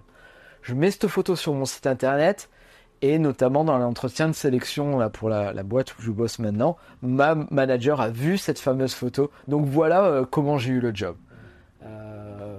Des opportunités, du bouche à oreille. Ouais, les points qui se relient en fait. Tout ce que tu as fait avant te permet d'obtenir ce que tu veux maintenant. Ouais. Si tu as la recommandation, en fait, t'es validé quoi. Là, tu bosses, tu nous as fait, tu m'as fait visiter là ce super studio, enfin ces super studios. On est à Londres, dans un quartier assez cool. Et c'est vrai que un photographe indépendant qui voit tout ça et se dit ça n'existe plus en fait. Le fait que tu sois avec 5 ou 6 collègues payés rubis par rubis, enfin vous n'êtes pas non plus ultra bien payés comme les autres dans la boîte peut-être, j'en sais rien, mais ouais, ok, bon bah très bien. Et du coup tu vois tout ça, ça reste un peu chimérique, tu vois, pour beaucoup de photographes indépendants. Toi, maintenant que tu vois ça, tu vois, là tu parlais du numérique, mais aujourd'hui ce qui est problématique surtout c'est plus l'IA, les réseaux sociaux, qui pourrait grignoter un peu sur le fait que les boîtes n'ont pas forcément besoin de photographes. Toi, tu te dis quoi à ça? T'es positif sur l'avenir de ce métier? Je pense qu'il faut savoir aussi s'adapter. Il y a une forme d'adaptation. Maintenant, moi, j'ai toujours voulu garder ma liberté. C'est-à-dire qu'il y a des choses que je ne sais pas faire et que je ne ferai pas. C'est-à-dire je ne sais pas faire semblant, je ne sais pas mentir, je ne sais pas faire de fake, je ne fais pas de photos pour des followers, pour gagner des followers, pour des likes. Ça ne m'intéresse pas d'avoir des gens qui me disent... J'ai eu des agences de mannequins qui me disent « Oui, mais si tu fais des photos avec cette fille-là, elle a quand même plus de 100 000 followers. » Ça m'intéresse pas. Je m'en fous. Je veux garder ma liberté. Mais ça a un prix, hein. Ça a un prix, hein. Tu peux te retrouver à dormir pas à la rue, mais dans un parking, dans une voiture, ouais. Ça a un prix. Ça a un prix. Cette liberté a un prix. Maintenant, moi, il y a des choses qui me plaisent. Et notamment, là, tu rebondis sur l'IA. Alors moi, je vais te dire, très honnêtement, il y a eu un moment où... moi, j'en ai eu marre de cette fake attitude, de cette fake qui est devenue normale, en fait. Parce que les gens, si tu leur dis, oui, mais t'as vu que t'as tout refait, tes lèvres sont refaites, tout est refait, etc. T'es pas... Ah, mais non, c'est normal. Les gens ont l'air normal, ils paraissent normal eux-mêmes. Donc, ça sert à rien d'essayer de refaire le monde ou de les éduquer. Ok, bon, on abandonne avec ces gens-là. Et on garde l'essence avec des gens qui acceptent d'être eux-mêmes, etc. Et ça devient rare. Ce qui devient rare est précieux. Mais on n'a pas forcément les clients qui vont avec. Donc, du coup, moi, je me suis réorienté sur du e-commerce et sur des photos de produits ou du e-commerce avec modèle en fashion e-commerce, j'ai rebondi, mais ça reste quelque chose qui me plaît. Là, j'ai plus ou moins un cahier des charges, etc. Je l'accepte, il n'y a pas de problème. Mais moi, ce qui m'a permis de continuer sur cette lancée c'est ma passion, la photographie, c'est la passion, c'est que j'ai gardé ce travail personnel derrière avec l'humain. J'ai gardé ça. Sans en attendre d'entrée d'argent. Parce que maintenant, j'ai ma liberté de pouvoir partir en vacances, de pouvoir partir sur n'importe où en shooting, ou de pouvoir dire, écoute, ton profil m'intéresse et en avant, on va pouvoir faire des photos. Ouais, ou ça, tu peux le faire parce qu'il y a une réalité commerciale qui fait qu'il y a certaines boîtes qui ont besoin des skills de photographes, justement, et qui ont un budget pour les payer. Tu vois ce que je veux dire? Et c'est là que c'est le paroxysme, c'est-à-dire que mon multitâche de photographe m'a permis de garder. C'est-à-dire, j'ai aucune frustration, moi, quand je rentre d'une journée de travail comme jeune. Bah, déjà, je suis content, ça se passe bien, c'est joli, t'as vu, c'est sympa et tout ça, il y a une bonne ambiance et tout le monde est sympa. Mais je suis content d'avoir fait. Maintenant, les gens ils disent, mais tu fais du produit, t'es pas frustré de faire du produit alors que d'habitude, tu fais des photos avec des humains? Pas du tout. Parce qu'en parallèle, je peux continuer à faire mes photos avec les humains. Mais j'ai la liberté parce que j'ai la sécurité financière. Quitte à pas gagner d'argent avec ces projets-là. Mais voilà. Mais si t'avais pas t'avais pas cette capacité de gagner de l'argent avec cette photo-là, moi, j'ai un peu la réponse quand je te pose la question, parce que tu as parlé de ton passé où tu as bossé en restauration, tu as été capable de vivre avec très peu et tout. Mais du coup, toi, en gros, ce que tu dis, c'est que c'est même au-delà de gagner de l'argent avec un métier, c'est être capable de garder le cap et de garder ta passion et quitte à sacrifier ton confort de vie quelque part, c'est ça? Ah, mon confort de vie, bah oui, mais quand tu viens de l'armée, en fait, tu deviens un peu moins matérialiste. T'as vécu, on a été probablement aux mêmes endroits dans certains pays. C'était pas facile tous les jours. Et puis bah, tu découvres aussi que il y a des gens qui vivent dans certains endroits du monde où ils sont pas matérialistes du tout. Avec 3 canettes, ils font des camions et ils jouent avec pendant 2 ans. Ouais, mais tu sais aussi que l'humain et surtout, l'humain a quand même tendance à avoir du mal à sacrifier son confort. C'est très difficile de revenir en arrière. Même si tu as vu la misère dans le monde, quand toi tu es un occidental et que tu commences à gagner un peu d'argent, avoir un studio, et puis après un studio, tu passes à un appartement avec 2 pièces, et puis après tu as une voiture, et puis après tu vas au resto, puis tu vois ce que je veux dire, après tu as du mal quand même à revenir en arrière. Même si tu arrives si tu vois ce qui se passe autour, tu vois ce que je veux dire? C'est compliqué. Je vois ce que tu veux dire. Maintenant, après, j'ai une vie un peu de saltimbanque, c'est-à-dire que, toujours pas d'enfant, toujours pas marié comme les gens normaux, j'habite pas à côté de la famille, etc. Il y a eu des sacrifices. Il y a des sacrifices. Il y a forcément, et c'est pas des sacrifices faits avec bonheur ou quoi que ce soit. Il y a eu des sacrifices. Mais j'ai toujours gardé ma liberté parce que pour moi, je reviens à ça, mais il faut savoir être audacieux, c'est une chose, mais aussi ça a été une forme d'exutoire, la photographie. Et même là, je vis dans une petite chambre en coloc. J'ai 45 ans maintenant. Je vis dans une petite chambre en coloc à Londres avec un loyer exorbitant. Je paye 900 pounds, ça doit faire près de 1000 balles par mois. Oui, les gens me disent, mais sinon, ça te dirait pas. Si, ça va venir, vous inquiétez pas, ça va venir. C'est juste que je n'étais pas prêt pour le moment. Maintenant, ça va un peu mieux. J'ai ma sécurité de l'emploi, etc. Je suis peut-être un peu plus prêt pour vivre des choses un peu plus terre à terre, on va dire, parce que maintenant j'ai ma sécurité de l'emploi. J'ai même un deuxième job.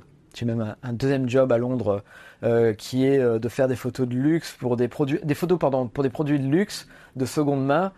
Qui est un job exceptionnel avec très très très souple aussi à la fois parce que je peux y aller quand je suis disponible et donc je suis rémunéré au produit, donc du coup j'ai pas de pression à devoir travailler 7 jours sur 7 c'est pas ce que je fais. Et là avec mon emploi du temps me permet c'est des shifts, donc je peux travailler le week-end aussi. Donc juste en posant 2 jours de perm, je peux avoir une semaine. Donc en gros, je peux même avoir une semaine de vacances tous les mois. Donc c'est vraiment très agréable. Et en plus de ça, j'ai la sécurité financière. Donc voilà, et c'est tout. Ça a été un tournant. Peut-être que je serais resté à Toulouse, j'aurais fait ce tournant aussi, parce que ça a été aussi. Moi, j'en discute avec des photographes qui sont en France ou en Suisse ou ailleurs et qui me disent mais c'est pas facile maintenant. C'est devenu pas facile. Donc c'est un challenge d'être en freelance. Quand tu es en freelance, ben en fait, oui, tout peut s'arrêter du jour au lendemain aussi. Donc j'ai bifurqué sur ça sans aucun regret. J'ai pas l'impression de me sentir esclave d'un système et je garde ma liberté parce que maintenant, tout mon travail, ce que j'appelle le travail personnel avec les modèles, je le fais sans aucune contrainte. J'ai mis en place ce que j'appelle des éditos, mais c'est des petites histoires qui ont toutes des histoires formidables avec des gens formidables qui ont pu partager ma vie ou partager des moments de ma vie ou des amis ou des choses comme ça, etc. Et ça, ce travail personnel-là, ça, c'était vraiment mon exutoire. Ça m'a permis moi, quand quelqu'un me dit, mais moi, je me sens en confiance maintenant, je peux sortir dehors sans maquillage, ça me pose pas de problème. Waouh, ça y est, c'est réussi. Pas besoin d'aller se faire un botox toutes les 15 jours, etc. Ça y est, c'est réussi. S'accepter, ne pas utiliser de filtre sur Instagram, Après, mais j'ai rien contre les gens qui utilisent des filtres au quotidien. Par contre, j'ai un problème avec les mannequins qui arrivent sur des castings, qui arrivent avec des photos qui ne leur ressemblent pas en vrai. J'ai l'impression de perdre mon temps. Et là, on nous explique avec un certain pragmatisme que c'est devenu normal. Et là, c'est compliqué parce que je vais prendre un exemple par rapport à ça. C'est devenu compliqué, notamment au niveau des mariages. Je ne fais plus de mariage actuellement. Je ne fais plus de mariage. T'as fait des mariages sur Londres ? Oui, ouais. En second shooter uniquement. Ah ouais. Ouais. Parce que quand je suis arrivé à Londres, je n'avais pas le niveau d'anglais pour assurer une continuité avec des clients, etc. Je suis parti en second shooter avec 3 photographes anglais qui étaient vraiment exceptionnels, avec un niveau exceptionnel, une approche totalement différente, où on se retrouvait sur des teams de 5 photographes, 6 photographes, 2 vidéastes, 3 vidéastes. C'était énorme. Là, le champ de tir, ça doit être précis, etc. Et moi, ce qui m'a pas plu, c'est que les gens disaient... Moi, je suis connu sur les réseaux parce que j'ai 1 million de followers. Ça m'est arrivé d'avoir des mariages avec les clients qui me disent j'ai 1 million de followers, joueurs de foot, etc. Et je veux ce filtre-là parce que les gens me connaissent avec ce filtre-là. Mon dernier mariage, donc on ne citera pas de nom, mon dernier mariage à Toulouse, le dernier que j'ai fait, la mariée est venue me voir, me dit écoute, moi je m'accepte pas comme ça. Je ressemble à une grosse vache. Et pour moi, elle était juste magnifique. Elle avait le sourire aux lèvres toute la journée, etc. Et quelques jours après, elle vient me voir en me disant est-ce que tu peux m'enlever 10 kilos sur les photos ? Ça a été un arrachement pour moi. J'ai dû enlever 25, mais elle était contente. Mais c'est pas mon éthique, c'est pas mon... Sauf que, en fait, t'es payé pour faire ça. T'es payé, donc du coup, tu dois aller. Et c'était pas le fait de perdre du temps à enlever le poids, c'était le fait que ça fait mal au cœur d'avoir quelqu'un qui s'accepte pas. Ça fait vraiment mal au cœur. Moi, ça me touche, en fait. Ça me touche. Ça me touche. J'ai été touché par des récits de modèles qui ont rencontré des photographes mal intentionnés, qui ont rencontré des agences de mannequins qui poussaient vers des photographes mal intentionnés en leur disant « Mais ma chérie, si t'es gentille avec ce client, t'auras plus de jobs, etc. » Parce que ça existait avant le MeToo et ça existe encore maintenant, avec des jeunes filles qui n'osent rien dire parce qu'elles veulent réussir leur vie. J'ai une question que j'allais te poser après. Tu as dit que voilà, t'as réussi à... T'as traversé des moments durs, t'as dit le mot ego assez rapidement dans cet entretien. C'est un truc qui revient beaucoup dans les autres podcasts que je fais, dans le podcast Défense Zone, où je fais venir des anciens soit des forces spéciales, soit de l'armée conventionnelle, enfin d'autres armées aussi étrangères. Et ça revient souvent, le côté ego, le fait que quand t'arrives dans l'armée, un des premiers trucs qu'on te fait en arrivant, c'est on te fait comprendre que l'ego, c'est un peu terminé, quoi. Il va falloir être capable de... C'est plus l'esprit d'équipe, c'est plutôt la capacité à se remettre en question, à apprendre, à être humble, de gré ou de force, on va dire. Et c'est aujourd'hui ce qui manque à beaucoup d'artistes et beaucoup de photographes, le fait de se dire d'être capable de mettre son ego de côté pour répondre à un travail de commande, ou tu vois, ne serait-ce que les photographes de mariage. Quand t'es photographe de mariage, t'es pas un artiste qui va, tu vois, qui doit se la ramener, quoi. Tu réponds à un travail de commande, on te demande des photos, tu fais les photos. C'est effectivement la nana, elle veut que t'enlèves des kilos sur le Photoshop, techniquement t'es à son service, tu vois. Comment toi tu fais pour... D'ailleurs, est-ce que tu penses que c'est l'armée qui t'a apporté ça ou c'est un truc que t'avais avant ? Cette capacité à effacer ton ego comme ça ou le modeler pour t'adapter ? Peut-être probablement un peu avant, parce que c'est vrai que quand tu arrives à l'armée, en fait, on t'explique dès le premier jour que t'es rien, en fait. Donc du coup, on va te... Et moi, je suis arrivé, à l'époque, il y avait encore 6 mois d'instruction de classe pour les évats, avec une grosse épuration et sélection, etc. Où on n'était plus beaucoup à la sortie, et il restait encore des stages à faire, et il restait encore des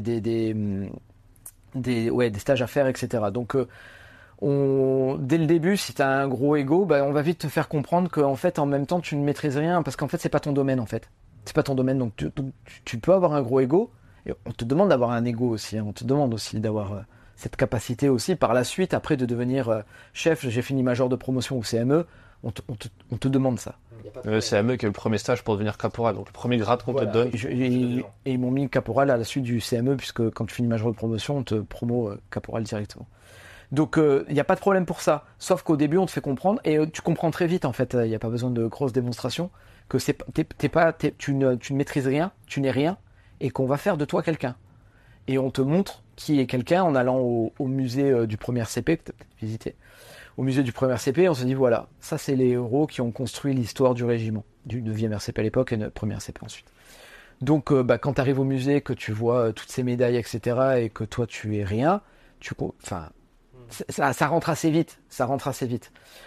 Le process est peut-être un peu différent dans la photographie, parce que quand tu travailles en freelance aussi, quand tu fais une erreur, tu la payes tout seul, tu la payes pas collectivement. Mais j'ai toujours mis un point d'honneur à apporter ce côté collectif, dans le sens où quand moi je travaille par exemple avec un mannequin et un maquilleur, tout le monde a son mot à dire sur ce qu'ils attendent, ce qu'ils veulent, etc. Je ne suis pas le chef d'orchestre. Même si je peux avoir le dernier mot à la fin, je ne suis pas le chef d'orchestre. C'est un travail d'équipe. Je suis un des rares ou un des seuls, ou peut-être un des rares, on va dire, à vendre mes photos en print art sans avoir de OnlyFans ou autre. Et faire 50% pour le modèle et 50% pour le photographe. S'il n'y a pas de modèle, il n'y a pas de photo. S'il n'y a pas de photographe, il n'y a pas de photo.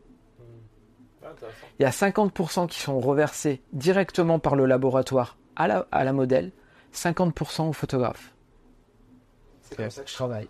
Ah, c'est pas con, parce que du coup, la modèle est incitée à devenir ta commerciale aussi pour vendre le tirage. Pas mal. Oui. Mais on n'en vend pas plus que ça. Ouais. Si j'en vends 1 par mois ou 2 par mois, c'est des tirages numérotés en série limitée. On n'en vend pas plus que ça. Mais dans la forme de rétribution, c'est on part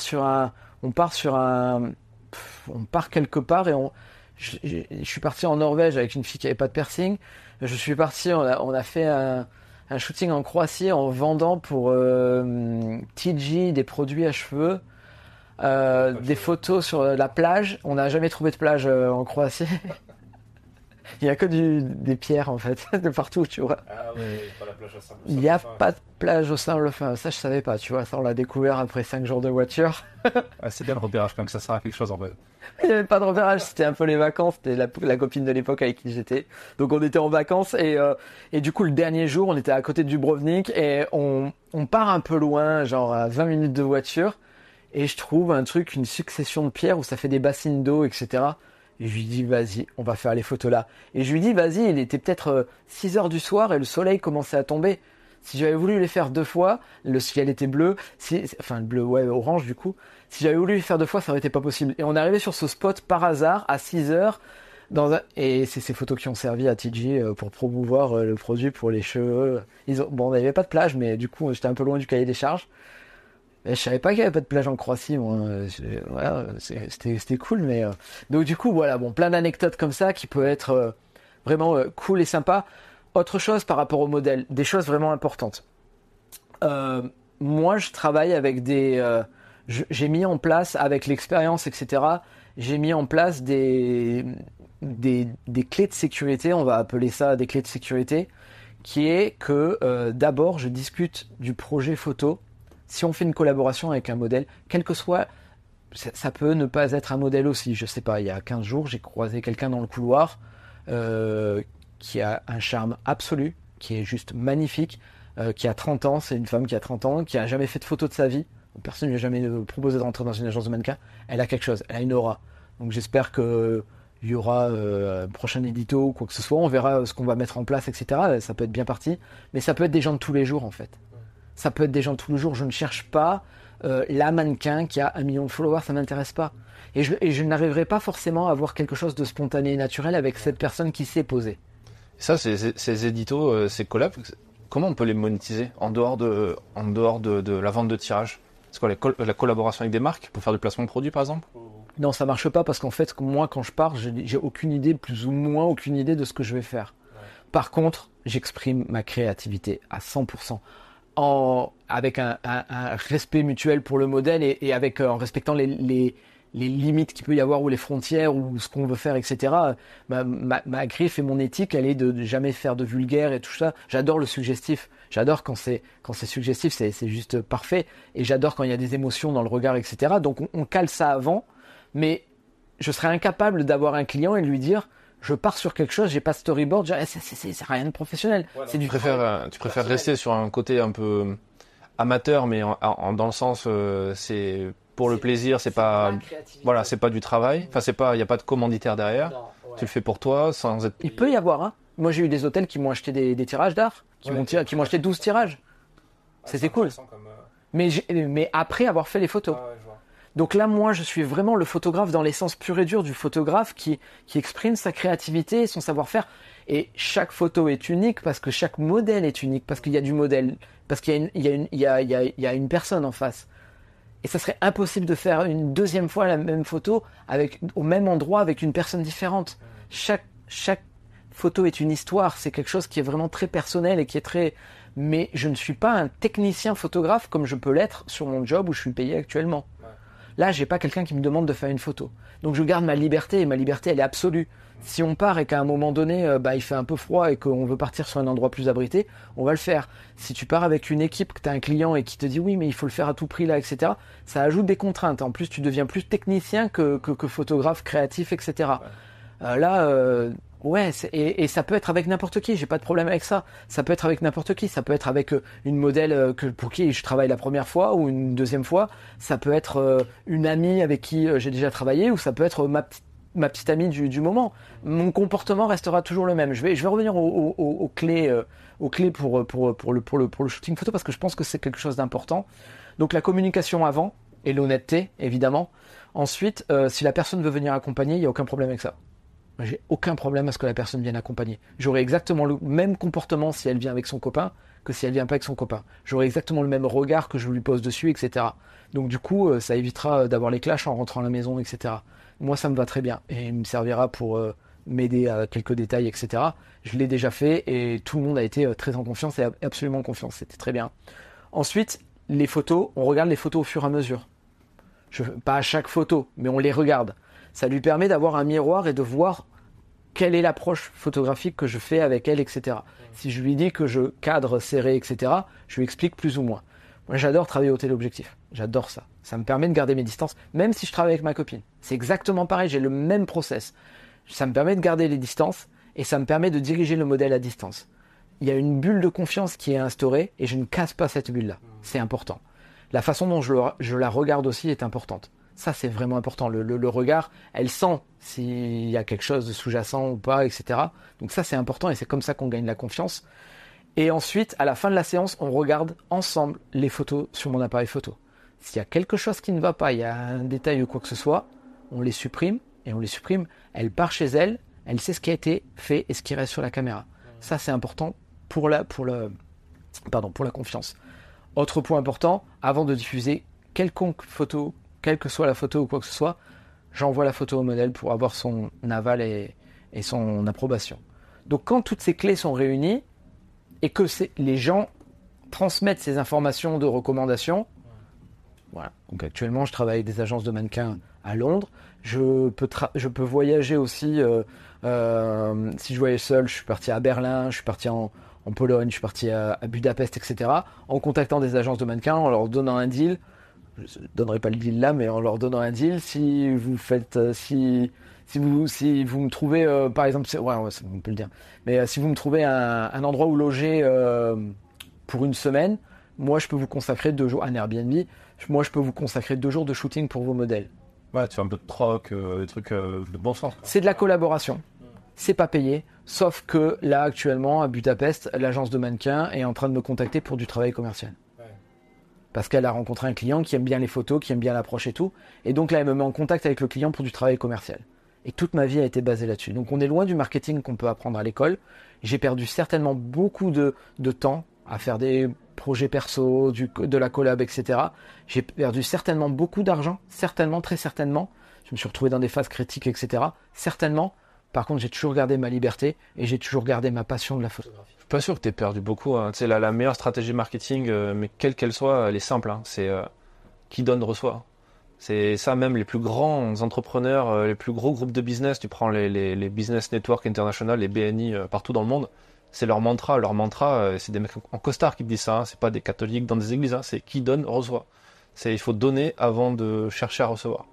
Et dans le business, c'est ça. C'est plus tu donnes de la valeur aux gens, plus les gens ils se sentent redevables. C'est le biais de réciprocité. Hein. C'est des psychologues qui ont analysé ce truc. Mais c'est tout con. C'est t'apportes de la valeur aux gens, les gens te rendront de la valeur. Et donc plus t'apportes, plus tu reçois. Ok, mais également, j'attends pas un retour. Ouais, mais voilà, que t'attendes ou pas. Tu vois. Et après, il y a des gens, effectivement, qui vont être dans donner de la valeur pour attendre en retour. Mais si en plus, toi, t'es capable de faire abstraction de ça et te dire, bah, je sais pas, ça donnera peut-être rien à cette histoire, mais je donne du temps et de l'énergie et de la valeur. Et si ça apporte, tant mieux, tu vois. Il y a des gens qui appellent ça le karma ou j'en sais rien, mais... Pour distinguer, alors évidemment, bah, maintenant, avec ma partie, la partie commerciale et la partie plein temps, etc., bah, le retour, je l'ai tous les mois. Donc c'est très bien, ça se passe bien, il n'y a pas de problème là-dessus. Il est régulier, fixe et il peut être amené à augmenter. Donc c'est très très bien, il n'y a pas de problème. Pour la partie travail personnel avec le parti modèle, moi, mon plus beau bonheur et mon plus gros plaisir, c'est quand quelqu'un est heureux. Il me dit, voilà, mais écoute, moi je prends confiance en moi. Moi j'ai eu des cas très compliqués avec des personnes qui pouvaient être anorexiques, etc. Et là c'était compliqué. Et là le suivi à long terme, pas en un shoot, hein, un photoshoot, à long terme, de sortir des gens de l'anorexie, de sortir des gens sur du long terme, sur 5 ans, etc. De sortir sur des addictions, des choses comme ça, etc. De par la photographie et l'acceptation de soi, je suis heureux. J'attends pas de retour financier là-dessus, quoi. C'est top. Tu trouves du sens dans ce que tu fais. D'ailleurs, la dernière question que je veux poser, c'est parce qu'il y a beaucoup de photographes qui se posent cette question de traverser des passes compliquées, que ce soit en termes problèmes perso, familiaux, d'argent, de se dire là je gagne pas d'argent avec ma photo, il faut que je trouve un boulot alimentaire, et qui se disent, premier truc qu'ils se disent, la plupart, hein, c'est j'arrête la photo. Tu vois, j'arrête pour le temps de me refaire tremblo. Toi, de ce que j'ai compris, quelque part, t'as jamais arrêté. T'as pas été au point où t'as revendu tes boîtiers, t'as pas arrêté de faire des shoots, même si tu faisais de la plonge. Il y a eu un facteur chance. Évidemment. Il y a eu un facteur chance. Il y a eu un facteur chance dans tout ça, mais il y a eu aussi un facteur d'opiniâtreté, c'est peut-être pas le bon mot, mais Le fait de pas abandonner, c'est pas de la chance. Hein. Non, mais il y a eu un facteur chance sur les rebonds que j'ai pu avoir, etc. Mais non, dans cette période difficile-là, moi, la photo c'est quelque chose de nécessaire. En fait, ce que je comprenne peut-être pas les gens et ne se comprendront peut-être pas les gens, c'est que moi, quand je suis en vacances ou que je suis en week-end et que ça peut être, que je suis en vacances en week-end ou que j'ai un jour de repos, je retouche mes photos perso, quoi. Les gens ils font mais tu t'arrêtes jamais. Mais j'ai besoin de ça. Je fais de la vidéo aussi un petit peu, etc. Je faisais des petits rushs vidéo là comme ça. Je sais pas, j'enregistrais en même temps que je faisais des photos. Des fois j'enregistrais des rushs de 5-6 secondes. Et un jour je me suis dit bon écoute, c'est bien beau, t'as des rushs partout de tes shootings photos, mais tu sais pas te servir d'Adobe Premiere ou tu sais pas les monter. Donc va falloir t'apprendre. C'est un mois non-stop, mais jour et nuit non-stop, on y va, on apprend Adobe Premiere, quoi. Donc j'ai fait aussi des workshops. Je crois que tu proposes des classes aussi, hein. Ouais, voilà, des masterclass, des workshops, des masterclass, etc. Mais avec une motivation, mais les gens n'imaginent pas. Et même maintenant, il peut m'arriver que ma manager des fois me dise, c'est vrai que là tu nous as fait un shooting un peu créatif sur un truc, ou t'es parti sur un truc, ça matche pas. Vas-y, on refait. Mais n'hésite surtout pas, je le dis en tutoiement parce qu'en anglais tout le monde se tutoie. J'ai dit mais n'hésite surtout pas à me donner un feedback négatif. Et elle dit mais c'est appréciable, mais c'est rare parce que les gens ils aiment pas avoir de feedback négatif. J'ai dit ah non mais moi j'adore ça. Ça c'est un côté militaire aussi. Parce que dans l'armée, l'autre jour j'écoutais un mec qui était dans un podcast et j'étais trop jaloux de pas l'avoir eu sur le mien. C'est le mec qui disait un truc mais que j'ai entendu nulle part ailleurs. C'est quand t'es à l'armée, quand tu dis à un mec que c'est une merde, enfin qu'il est pas bon quoi, qu'il est nul, tu lui dis. Et en fait le mec il l'entend et il dit ok, et puis soit c'est vrai et puis il a de l'ego et puis il se barre, soit il va travailler sur lui et il va pas avoir le choix. Mais dans le civil, t'es dans une boîte, tu nous as montré les locaux, t'as plein de collaborateurs, c'est des centaines de mecs autour de toi. Je pense que dans la RH, le manager qui dit à un mec que c'est une merde, il se prend au mieux un procès en fait tu vois ce que je veux dire derrière. Ouais. Alors ma manager est absolument incroyable et je la remercie énormément pour tout ce qu'elle fait au quotidien, mais elle est juste incroyable et elle a non c'est une leader. C'est pas une manager, c'est une leader. Elle a ce charisme naturel qui fait que si elle demande quelque chose, on a envie de servir parce que ça fait plaisir elle a même pas besoin de donner un ordre en fait. Donc bon, elle ne se comporte, enfin, elle ne sait pas à cette heure-ci là, elle ne sait pas que j'avais une carrière de militaire auparavant, mais elle se comporte pas comme un militaire ou comme un chef ou quoi que ce soit, au contraire. Et je l'écoute avec beaucoup d'attention et de sensibilité parce que si elle a besoin de, je sais pas, elle m'appelle, ça lui est arrivé de m'appeler au dernier moment, elle me disait on a un mec malade, j'y vais, on y va. Et elle sait que je suis là. Elle sait que je suis là. Bon, je pense qu'après le podcast, je lui dirai la vérité, mais elle sait que je suis là et elle le sait. Et ça fait maintenant 2 ans et elle le sait que je suis volontaire et que il faut, quand il y a un coup dur, et ben on y va quoi. Et ça, c'est pas le cas d'autres personnes avec qui je peux collaborer. Ouais, mais tu vois, on vise beaucoup les managers. On dit toujours les gens sont des mauvais managers. On reproche aux gens de pas savoir manager, mais en fait, déjà c'est peut-être le truc le plus dur qui soit dans une boîte, manager des gens. Mais c'est surtout que les gens sont pas manageables. T'as des gens qui sont pas capables de se remettre en question, capables de faire preuve d'humilité ou de mettre leur fierté de côté de temps en temps, tu vois. C'est compliqué ça. Exactement, ouais, c'est compliqué. Ouais. C'est compliqué, mais au final, bon, ça fonctionne. C'est vrai que le monde, là, oui, c'est important. Le gap, la différence qu'il peut y avoir, le monde qui sépare le monde civil du monde militaire, ouais, c'est dur, hein, c'est dur. Mais même maintenant, au quotidien et tout ça, c'est compliqué. Ce côté fake attitude et que c'est devenu normal, une normalité d'être fake, etc. C'est très compliqué aussi. Nous, à l'armée, on privilégie les rapports sincères, honnêtes, même si ça peut aller au contact. C'est sincère, c'est honnête, mais il faut avoir confiance au mec qui est derrière quand il te couvre. Pas avoir de problème de confiance. C'est impossible. Dans une équipe, dans l'équipe, faut que ça tourne, faut que ça marche bien, quoi. Faut que la confiance, elle soit absolue. C'est pas une fois en mission qu'on découvre que le mec, il fait pas l'affaire, quoi. Ça va pas. Là, ici, dans le monde civil, mais que ce soit ici en Angleterre ou en France ou quoi que ce soit, c'est un peu plus pardonnable, etc. Ils peuvent être un peu plus stricts sur d'autres points, mais pas sur ces points-là. Donc bon, bah, faut faire preuve d'adaptation. Des fois, c'est dur. Des fois, j'ai l'impression d'être le seul à travailler et à me donner à 200% à fond, etc. Mais je le fais pour moi, donc j'attends pas de trucs en retour. Mais ils me le rendent bien, là où je bosse, ils me le rendent bien, donc c'est vraiment appréciable. Ouais. Ah, et puis il y a une forme de troisième acteur que tu as dans le milieu civil, c'est-à-dire que tu as le mec qui est sous les ordres de ceux qui donnent les ordres, mais tu as aussi un troisième acteur en quelque sorte qui serait la loi, le code du travail, le fait que tu vois, il y en a un modérateur en quelque sorte, ce que tu n'as pas trop dans l'armée, qui commence quand tu regardes, tu parlais des classes, les classes aujourd'hui depuis qu'il y a justement cette génération qui arrive qui est peut-être un peu plus compliquée à former que les précédentes. J'entendais ça dans ton podcast sur... Ouais, j'arrête pas d'en faire en ce moment des interviews de gens qui forment et qui disent on a un problème avec cette génération et c'est pas pour faire le Jean-Claude Boomer, c'était mieux avant, mais juste dire c'est vrai qu'un gamin aujourd'hui tu lui enlèves son téléphone pendant 6 mois, c'est un peu complexe. Contact avec les parents aussi pour, ouais, et puis que les parents là, ta mère vient de voir, la mère du gamin vient de voir pour dire c'est pas bien, vous avez fait faire des pompes à mon enfant, il est pas bien, il a mal à la jambe maintenant. Et du coup, t'as des mecs qui sont obligés parce qu'il faut aussi remplir des cases, parce que il y a du mal à recruter, fidéliser des gens, donc du coup tu fais passer des gens qui sont un peu moins bons, et du coup derrière ça se répercute en compagnie de combat, parce que les mecs ils retrouvent des types qui sont pas prêts à aller. Moi je suis très loin de tout ça, j'ai pas connu puisque le régiment se professionnalisait, on était les premiers EVAT, les premiers professionnels qui rentraient dans le truc, et c'était pas rare de prendre des claques dans la gueule. Ouais, les mecs venaient chercher ça en fait. T'avais un ouais.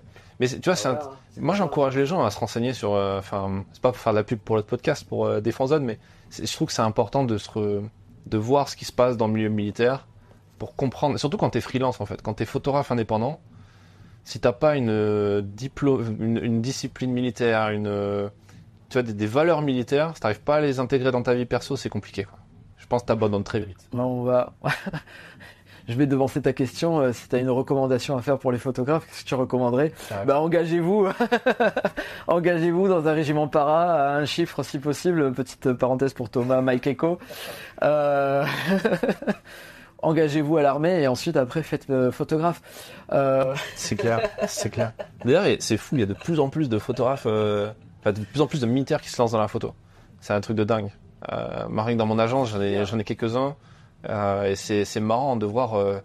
Et d'ailleurs, c'est ceux qui, je pense, ont le plus de chances quelque part de durer, tu vois. Parce qu'il y a ces valeurs derrière. Ouais. Après, faut pas faire une généralité non plus. L'armée, c'est à l'image de la société. Il y a aussi des gens qui tiennent pas la route et des gens qui sont pas fiables et qui ont que ces valeurs-là en surface, malheureusement. comme dans toutes les professions, mais en tout cas, c'est vachement intéressant.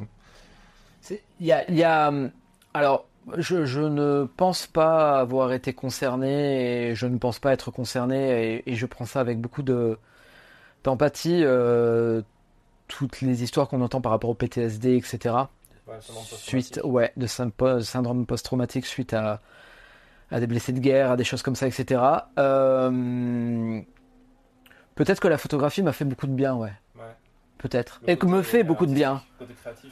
Ce côté de pouvoir sortir quelque chose, de créer, et puis quand ça va pas, quand ça broie du noir, et hop, on prend son appareil photo, on va rendre des gens heureux, on va mettre le sourire aux lèvres à des gens, on va faire accepter certaines personnes, de se faire accepter d'être elles-mêmes, etc.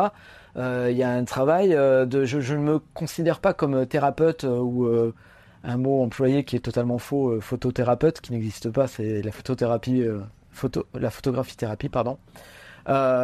Mais il y a un côté bonheur, il y a un côté... moi, ça me fait du bien, ça me fait énormément de bien. Donc du coup, oui, j'en veux pas à l'armée par rapport à la reconversion ni quoi que ce soit. Au contraire, pendant un an, j'ai été rémunéré pour me former moi-même et j'ai beaucoup appris. J'aurais certainement beaucoup appris dans une école photo aussi, mais ça aurait été difficile pour moi. Mais on apprend vite. Donc s'il y a des gens qui me disent est-ce que t'es la team école ou la team se former par soi-même, si tu te formes par toi-même, prépare-toi à passer des nuits blanches et sans compter les heures. Parce que moi je suis incapable de travailler à l'heure. Quand moi j'ai un projet, je peux pas travailler à l'heure. Je vois des gens qui font des chronos, etc. pour travailler à l'heure par rapport au nombre de photos. Moi je peux pas. Moi là. Le travail, il est fourni au client, mais il est fourni à la perfection. Je m'en fous du nombre d'heures que je vais y passer. Et si je suis pas compétent et que je dois passer 20 heures sur Photoshop, c'est parce que je me suis lancé sur un truc que je ne savais pas faire. Parce que si on commence à maîtriser un sujet, on n'a pas besoin de passer 20 heures sur Photoshop, ça dépend du sujet. Mais donc dans ce cas-là, il y a une grosse remise en question de ma part aussi. Mais le client, en tout état de cause, le travail, il l'aura fini. C'est pas son problème si je dois y passer 3 jours au lieu d'une journée. C'est mon problème à moi. Et ça me pose aucun problème. Et même actuellement, ça me pose aucun problème de me remettre en question à ce niveau-là. C'est intéressant. Je vais rebondir juste sur une chose. Moi, j'ai été absolument déçu des réseaux sociaux. De ce côté, alors là, l'ego, en veux-tu, en voilà. Ce côté, j'achète des followers, je fais semblant d'eux, je prétends d'eux. Moi, je veux pas une fille qui prétende être jolie en photo. Et en plus, jolie, ça suffit pas. C'est pas suffisant. Il faut qu'elle soit confortable, à l'aise devant l'objectif, etc. C'est pas simplement être jolie. Je ne veux pas de ça. Donc du coup, je suis parti et je me suis dit, ok, qu'est-ce qu'on fait ? On arrête de contacter ou de se faire contacter et de dire, t'as trop de retouches morphologiques ou je ne veux plus faire ces photos-là. Ça me plaît plus, je veux plus. Donc j'ai découvert Midjourney et j'ai dit, ah ouais, vous voulez tricher, on va tricher, on y va, let's go. Et là, c'est juste magique. Et là, ma créativité, mon imagination, mais ça fuse. Ça fuse. Je pars sur des séries, je suis en train de travailler sur ça. Je pars sur des séries, mais c'est juste absolument génial. Des fois, je suis là, je me dis, ah mais attends, mais imaginez si je fais comme ça, comme ça, comme ça. J'ai pas le modèle avec moi, et puis il fait nuit, donc on peut pas aller faire des photos dehors. Et vas-y. Et là, l'intelligence artificielle, ça a été un prolongement pour moi. Et je me suis lancé depuis un an dans ces projets d'intelligence artificielle, où, en plus de ça, en parallèle, j'essaie de maîtriser le langage machine qu'il peut y avoir, etc. pour avoir un temps d'avance pour pouvoir intégrer des photos de produits, parce que le produit, quoi qu'il en soit, le client en aura besoin, c'est son produit. Ça, il ne pourra pas être créé par l'intelligence artificielle. Donc le produit devrait être intégré dans des scènes qui n'existent plus ou quoi que ce soit.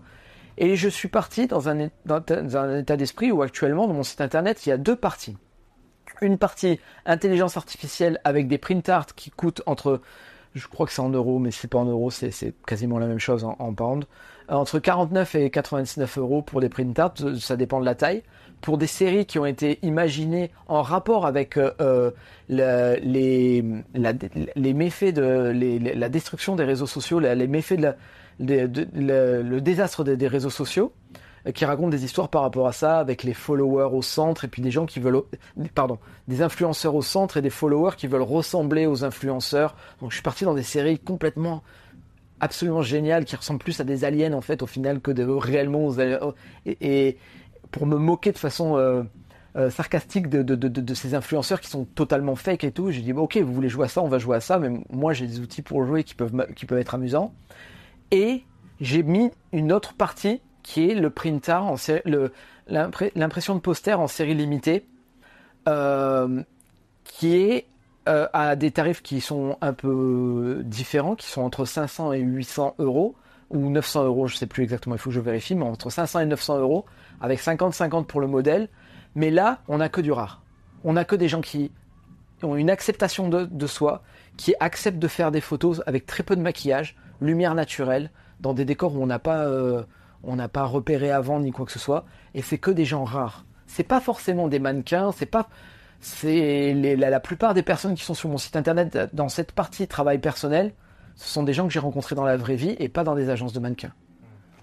Et ça me plaît énormément de mettre en avant ces personnes rares avec un 50-50 et de mettre ce côté, ok, vous voulez jouer aux influenceuses, on va jouer, moi aussi je peux jouer aux influenceuses ou influenceurs. Et on va faire du faux. Et là, l'intelligence artificielle, je m'éclate avec. Et j'apprends aussi la partie technique pour pouvoir intégrer du produit là-dedans et me passer des services d'une personne qui a 1 million de followers qui ne m'intéresse pas devant la caméra, en fait. Qui ne transmet aucune émotion. Intéressant. Je pense qu'il faudra qu'on se revoie pour parler d'IA parce que, je sais pas si tu l'as vu sur le podcast, on en parle de plus en plus. Et j'ai fait une masterclass sur la partie génération de texte, ouais. Mais de plus en plus, moi je joue avec l'IA, avec Midjourney pour générer des photos pour des fanzones. Il y a des rubriques qui sont illustrées avec de l'IA. Ouais, il y en a quelques-unes, tu verras. Ah, c'est ça. Tu verras dans celui que je t'ai amené là, il y en a quelques-unes photos. Et bon, la couverture là, c'est la vraie Torre Eiffel et tout. Mais du coup, il faudra qu'on en reparle parce qu'effectivement, je pense que c'est le next step pour les photographes, notamment dans le e-commerce, dans le packshot. C'est les gens comprennent en fait le métier menacé dans l'histoire, c'est pas les photographes, je pense, c'est plus les retoucheurs ou les graphistes, tu vois. Quand tu vois à quel point le Midjourney a mis une claque aux graphistes, tu peux générer un logo en 2 secondes, tu peux générer un graphisme en 2 secondes. Après, c'est pas le truc de ouf, mais si tu arrives à bien prompter, que tu arrives à bien connaître derrière les fondamentaux. Moi, je pense que dans l'humanité, il y a des gens intelligents et des gens qui ne sont pas intelligents. Je suis pas là pour classifier les personnes ou quoi que ce soit. Mais je pense que grâce à l'IA, les gens intelligents seront encore plus intelligents et que les gens pas très intelligents seront encore moins intelligents. Ouais. Ils ne prendront pas la réflexion de se poser la question si c'est du vrai ou pas du vrai. Là, moi je joue l'IA sur quelque chose qui est une conception artistique de l'influenceur, qui n'a aucune, qui ne sera pas néfaste, qui ne créera pas de guerre. Contrairement à un photojournaliste qui peut créer des sujets sensibles et polémiques. Donc, qu'on voie ma photo avec des aliens, si c'est des vrais aliens ou des faux aliens, que les gens pensent que la Terre est plate, bon, ça va, c'est pas grave, c'est pas très grave. Ça peut être plus grave quand si c'est utilisé à mauvais escient. Ça peut créer des guerres, ça peut déclencher des guerres sans problème. Surtout si les gens ne double-checkent pas, mais le double-checking commence à devenir compliqué. Ouais, t'as raison, il suffit juste de voir les fake news pour comprendre qu'effectivement, les gens intelligents verront l'IA comme une façon d'améliorer ta veille médiatique, de pouvoir croiser des sources, vérifier le vrai du faux, etc.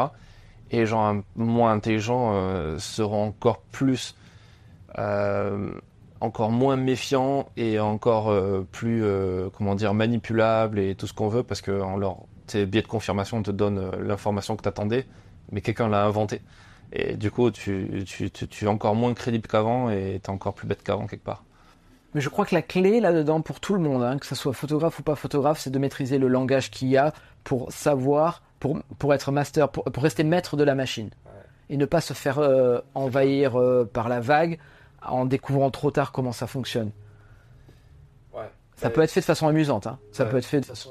Tu prends les photographes qui ont connu l'argentique, t'as une partie des photographes qui, quand ils ont vu le numérique, ont dit que c'est de la merde et que ça servira à rien, comme les dirigeants de Kodak, de Kodak, et qui ont dit ok c'est nul. Et puis t'as les autres qui ont pris le virage et qui aujourd'hui se retrouvent à un nouveau virage qu'il faut prendre, quoi. Mais c'est fondamentalement la même chose, quoi. C'est pas un virage à 90 degrés. Je pense qu'il peut y avoir une espèce de continuité dans son approche, dans son travail, etc. Ou une complémentarité. parce que moi je joue des influenceurs des réseaux sociaux et du désastre des réseaux sociaux, mais ça m'aide aussi à mettre en place cette partie où l'objet devra rester en photo quoi qu'il en soit. On devra prendre en photo cet objet qui sort pour du client, qui peut être un coussin, qui peut être, mais il doit être unique, et il est unique, et donc du coup il faut le mettre en photo. Après qu'on fasse quelque chose avec l'intelligence artificielle et qu'on n'aille plus en Afrique du Sud pour faire les productions, etc. Je pense que maintenant on s'est habitué avec le Covid, etc. de ne plus faire des grosses productions aux quatre coins du monde. Mais je pense que c'est intéressant. Photo, il y en a toujours eu de toute façon. Qu'on change la couleur du ciel ou qu'on change d'endroit, enfin tout le monde l'a déjà fait avant. Maintenant c'est juste qu'on pourrait le faire de façon mieux, même pour le public en fait. On oublie aussi de se dire qu'on fait des choses pour le public. Si le public il est plus à l'aise devant une image générée par IA, elle inspire plus de choses. Il y a quand même des images IA qui ont gagné des prix photo. Ouais. Tu vois, c'est pas. Il y a même des photographes qui ont réussi à berner des journalistes en faisant des photos reportages complètement faits avec l'IA. Tu vois, un mec de Magnum qui a fait ça. Donc c'est pour dire que derrière les gens, c'est même pas une question de crédulité, c'est une question de. C'est une nouvelle forme d'art aussi quelque part. Et l'art, c'est comme tu peux être ému devant une toile de cubisme, comme une toile surréaliste d'une autre type de peinture, tu vois, comme une photo très réaliste ou une photo en fait. Exactement. Mais tant que ça reste dans le domaine de l'art, c'est pas très grave. C'est pas très dangereux. Ouais. C'est pas très dangereux. Ça peut être plus dangereux pour du photojournalisme, etc. Ouais, ça peut être plus dangereux. Maintenant, il reste encore des domaines. Les gars, prenez confiance en vous. Allez faire du mariage, là. Parce que là, on peut pas tricher, là. Il y a un moment donné. Bon, après, peut-être on va vous demander des choses un peu improbables. Mais ouais, allez faire des choses où, oui, les photos de mariage, ça restera quand même quelque chose où on ne pourra pas mettre d'IA ou quoi que ce soit. Peut-être en post-production, si c'est demandé par la suite, j'en sais rien. Mais ouais, il y aura. Mais de base, si tu fournis du mauvais contenu à l'IA, de toute façon, le contenu à la fin sera mauvais aussi. Bon, à part aller faire du mariage et s'engager, c'est quoi les derniers conseils que tu donnerais à photographes qui nous écoutent? Faites ce qu'il vous plaît. Faites ce qui vous plaît et faites-le bien. Faites-le bien et puis soyez honnête, quoi. Soyez honnête. La confiance, l'honnêteté, c'est quelque chose qui est vraiment important, mais vraiment très très important. Soyez audacieux aussi. Osez, qui ose gagne. Mais ouais, soyez audacieux. C'est important. Et puis, si vous faites un échec, en fait, c'est une forme de succès. C'est de ne pas le faire 2 fois, 3 fois, 4 fois. Et si vous n'y arrivez pas, essayez de faire autre chose. Pas forcément autre chose à notre métier, mais faites autre chose dans la photographie. Moi, j'ai travaillé avec des gens qui, dans une association photo, se collaient à l'épaule avec l'objectif et regardaient les réglages qu'on faisait là. Et en fait, pourquoi tu fais de la photo? Tu veux mes réglages? Il y a aucun intérêt. Et ces gens-là seront incapables de produire une photo malgré des stages, malgré des. Ça peut pas se transmettre. Ça peut se transmettre à certains, mais il y a certaines personnes qui restent là-dessus. Donc, osez. Faites des erreurs. Pas des grosses erreurs, mais faites des erreurs. Osez et restez, restez soi-même, mais restez honnête et restez la confiance. Et notamment pour toute la partie modèle, etc. Pas de secret. Il n'y a pas de secret. Quand la personne elle est en confiance en face et puis elle approuve et qu'elle valide les photos parce qu'elle se sent elle-même, elle a été gagnée. C'est vrai que ça fait trop longtemps que j'avais pas entendu le coup des exifs, tu sais. C'est à l'époque, c'était dans les clubs photo, ça se faisait beaucoup. Et mais aussi dans les publications comme Réponse Photo. En légende des photos, les mecs mettaient les exifs, tu sais. F1.4, au 200 mm. Et tu sais, moi au début, je comprenais pas c'est quoi le délire de te dire les réglages de la photo. Sachant qu'en plus derrière, il y a la retouche, mais on s'en fout en fait des réglages. On s'en fout que ce soit F16 ou F1.4 ou... C'est trop marrant. Si, j'ai encore un conseil à faire. C'est important aussi de tester de la photographie. Ne le faites pas en attendant d'avoir la commande d'un client, potentiellement la commande d'un client. Testez. Faites de la collaboration, faites du test, n'attendez pas forcément d'avoir un samedi et dimanche, après on n'a peut-être pas la même vie, mais n'attendez pas forcément ça. Testez si vous en êtes capable, parce que le jour J, quand vous avez le produit qui arrive, bah là vous êtes plus en confiance parce que vous avez déjà testé plusieurs fois, vous avez plusieurs niveaux techniques, etc. Quand vous voyez une photo, essayez de comprendre comment elle était réalisée, comment elle était composée, mais ça suffira pas. Ça suffira pas. Quand c'est une photo technique, quand c'est une photo de produit, etc., c'est assez facilement, on peut le reproduire facilement. Quand c'est de la photo avec l'humain, personne ne peut faire 2 fois cette même photo. Et c'est un côté magique, un côté unique. Et ouais, soyez unique. Ne soyez pas conformiste, soyez unique, soyez vous-même. Ça, c'est important. Et pour les modèles, c'est pareil. Et faites attention où vous allez. Et c'est pas en acceptant tout et n'importe quoi qu'on arrive à une carrière de mannequin plus élevée. Prenez soin de faire attention. Écoute, merci pour tous ces conseils et puis merci pour cet échange et cette petite visite à Londres qui était super intéressante de tes studios. Merci beaucoup. Avec grand plaisir, Fred. Merci beaucoup. Merci d'avoir écouté cet épisode jusqu'au bout. S'il vous a plu, n'hésitez pas à le partager autour de vous et à vous abonner pour ne pas rater les prochains grands entretiens. Si vous êtes photographe professionnel et que vous voulez accéder à des ressources plus poussées pour vous aider à booster votre activité, j'ai préparé pour vous une boîte à outils numérique que vous pouvez télécharger en description de l'épisode. Je vous laisse découvrir tout ça tant qu'elle est encore disponible gratuitement et vous donne rendez-vous dans un prochain épisode du podcast.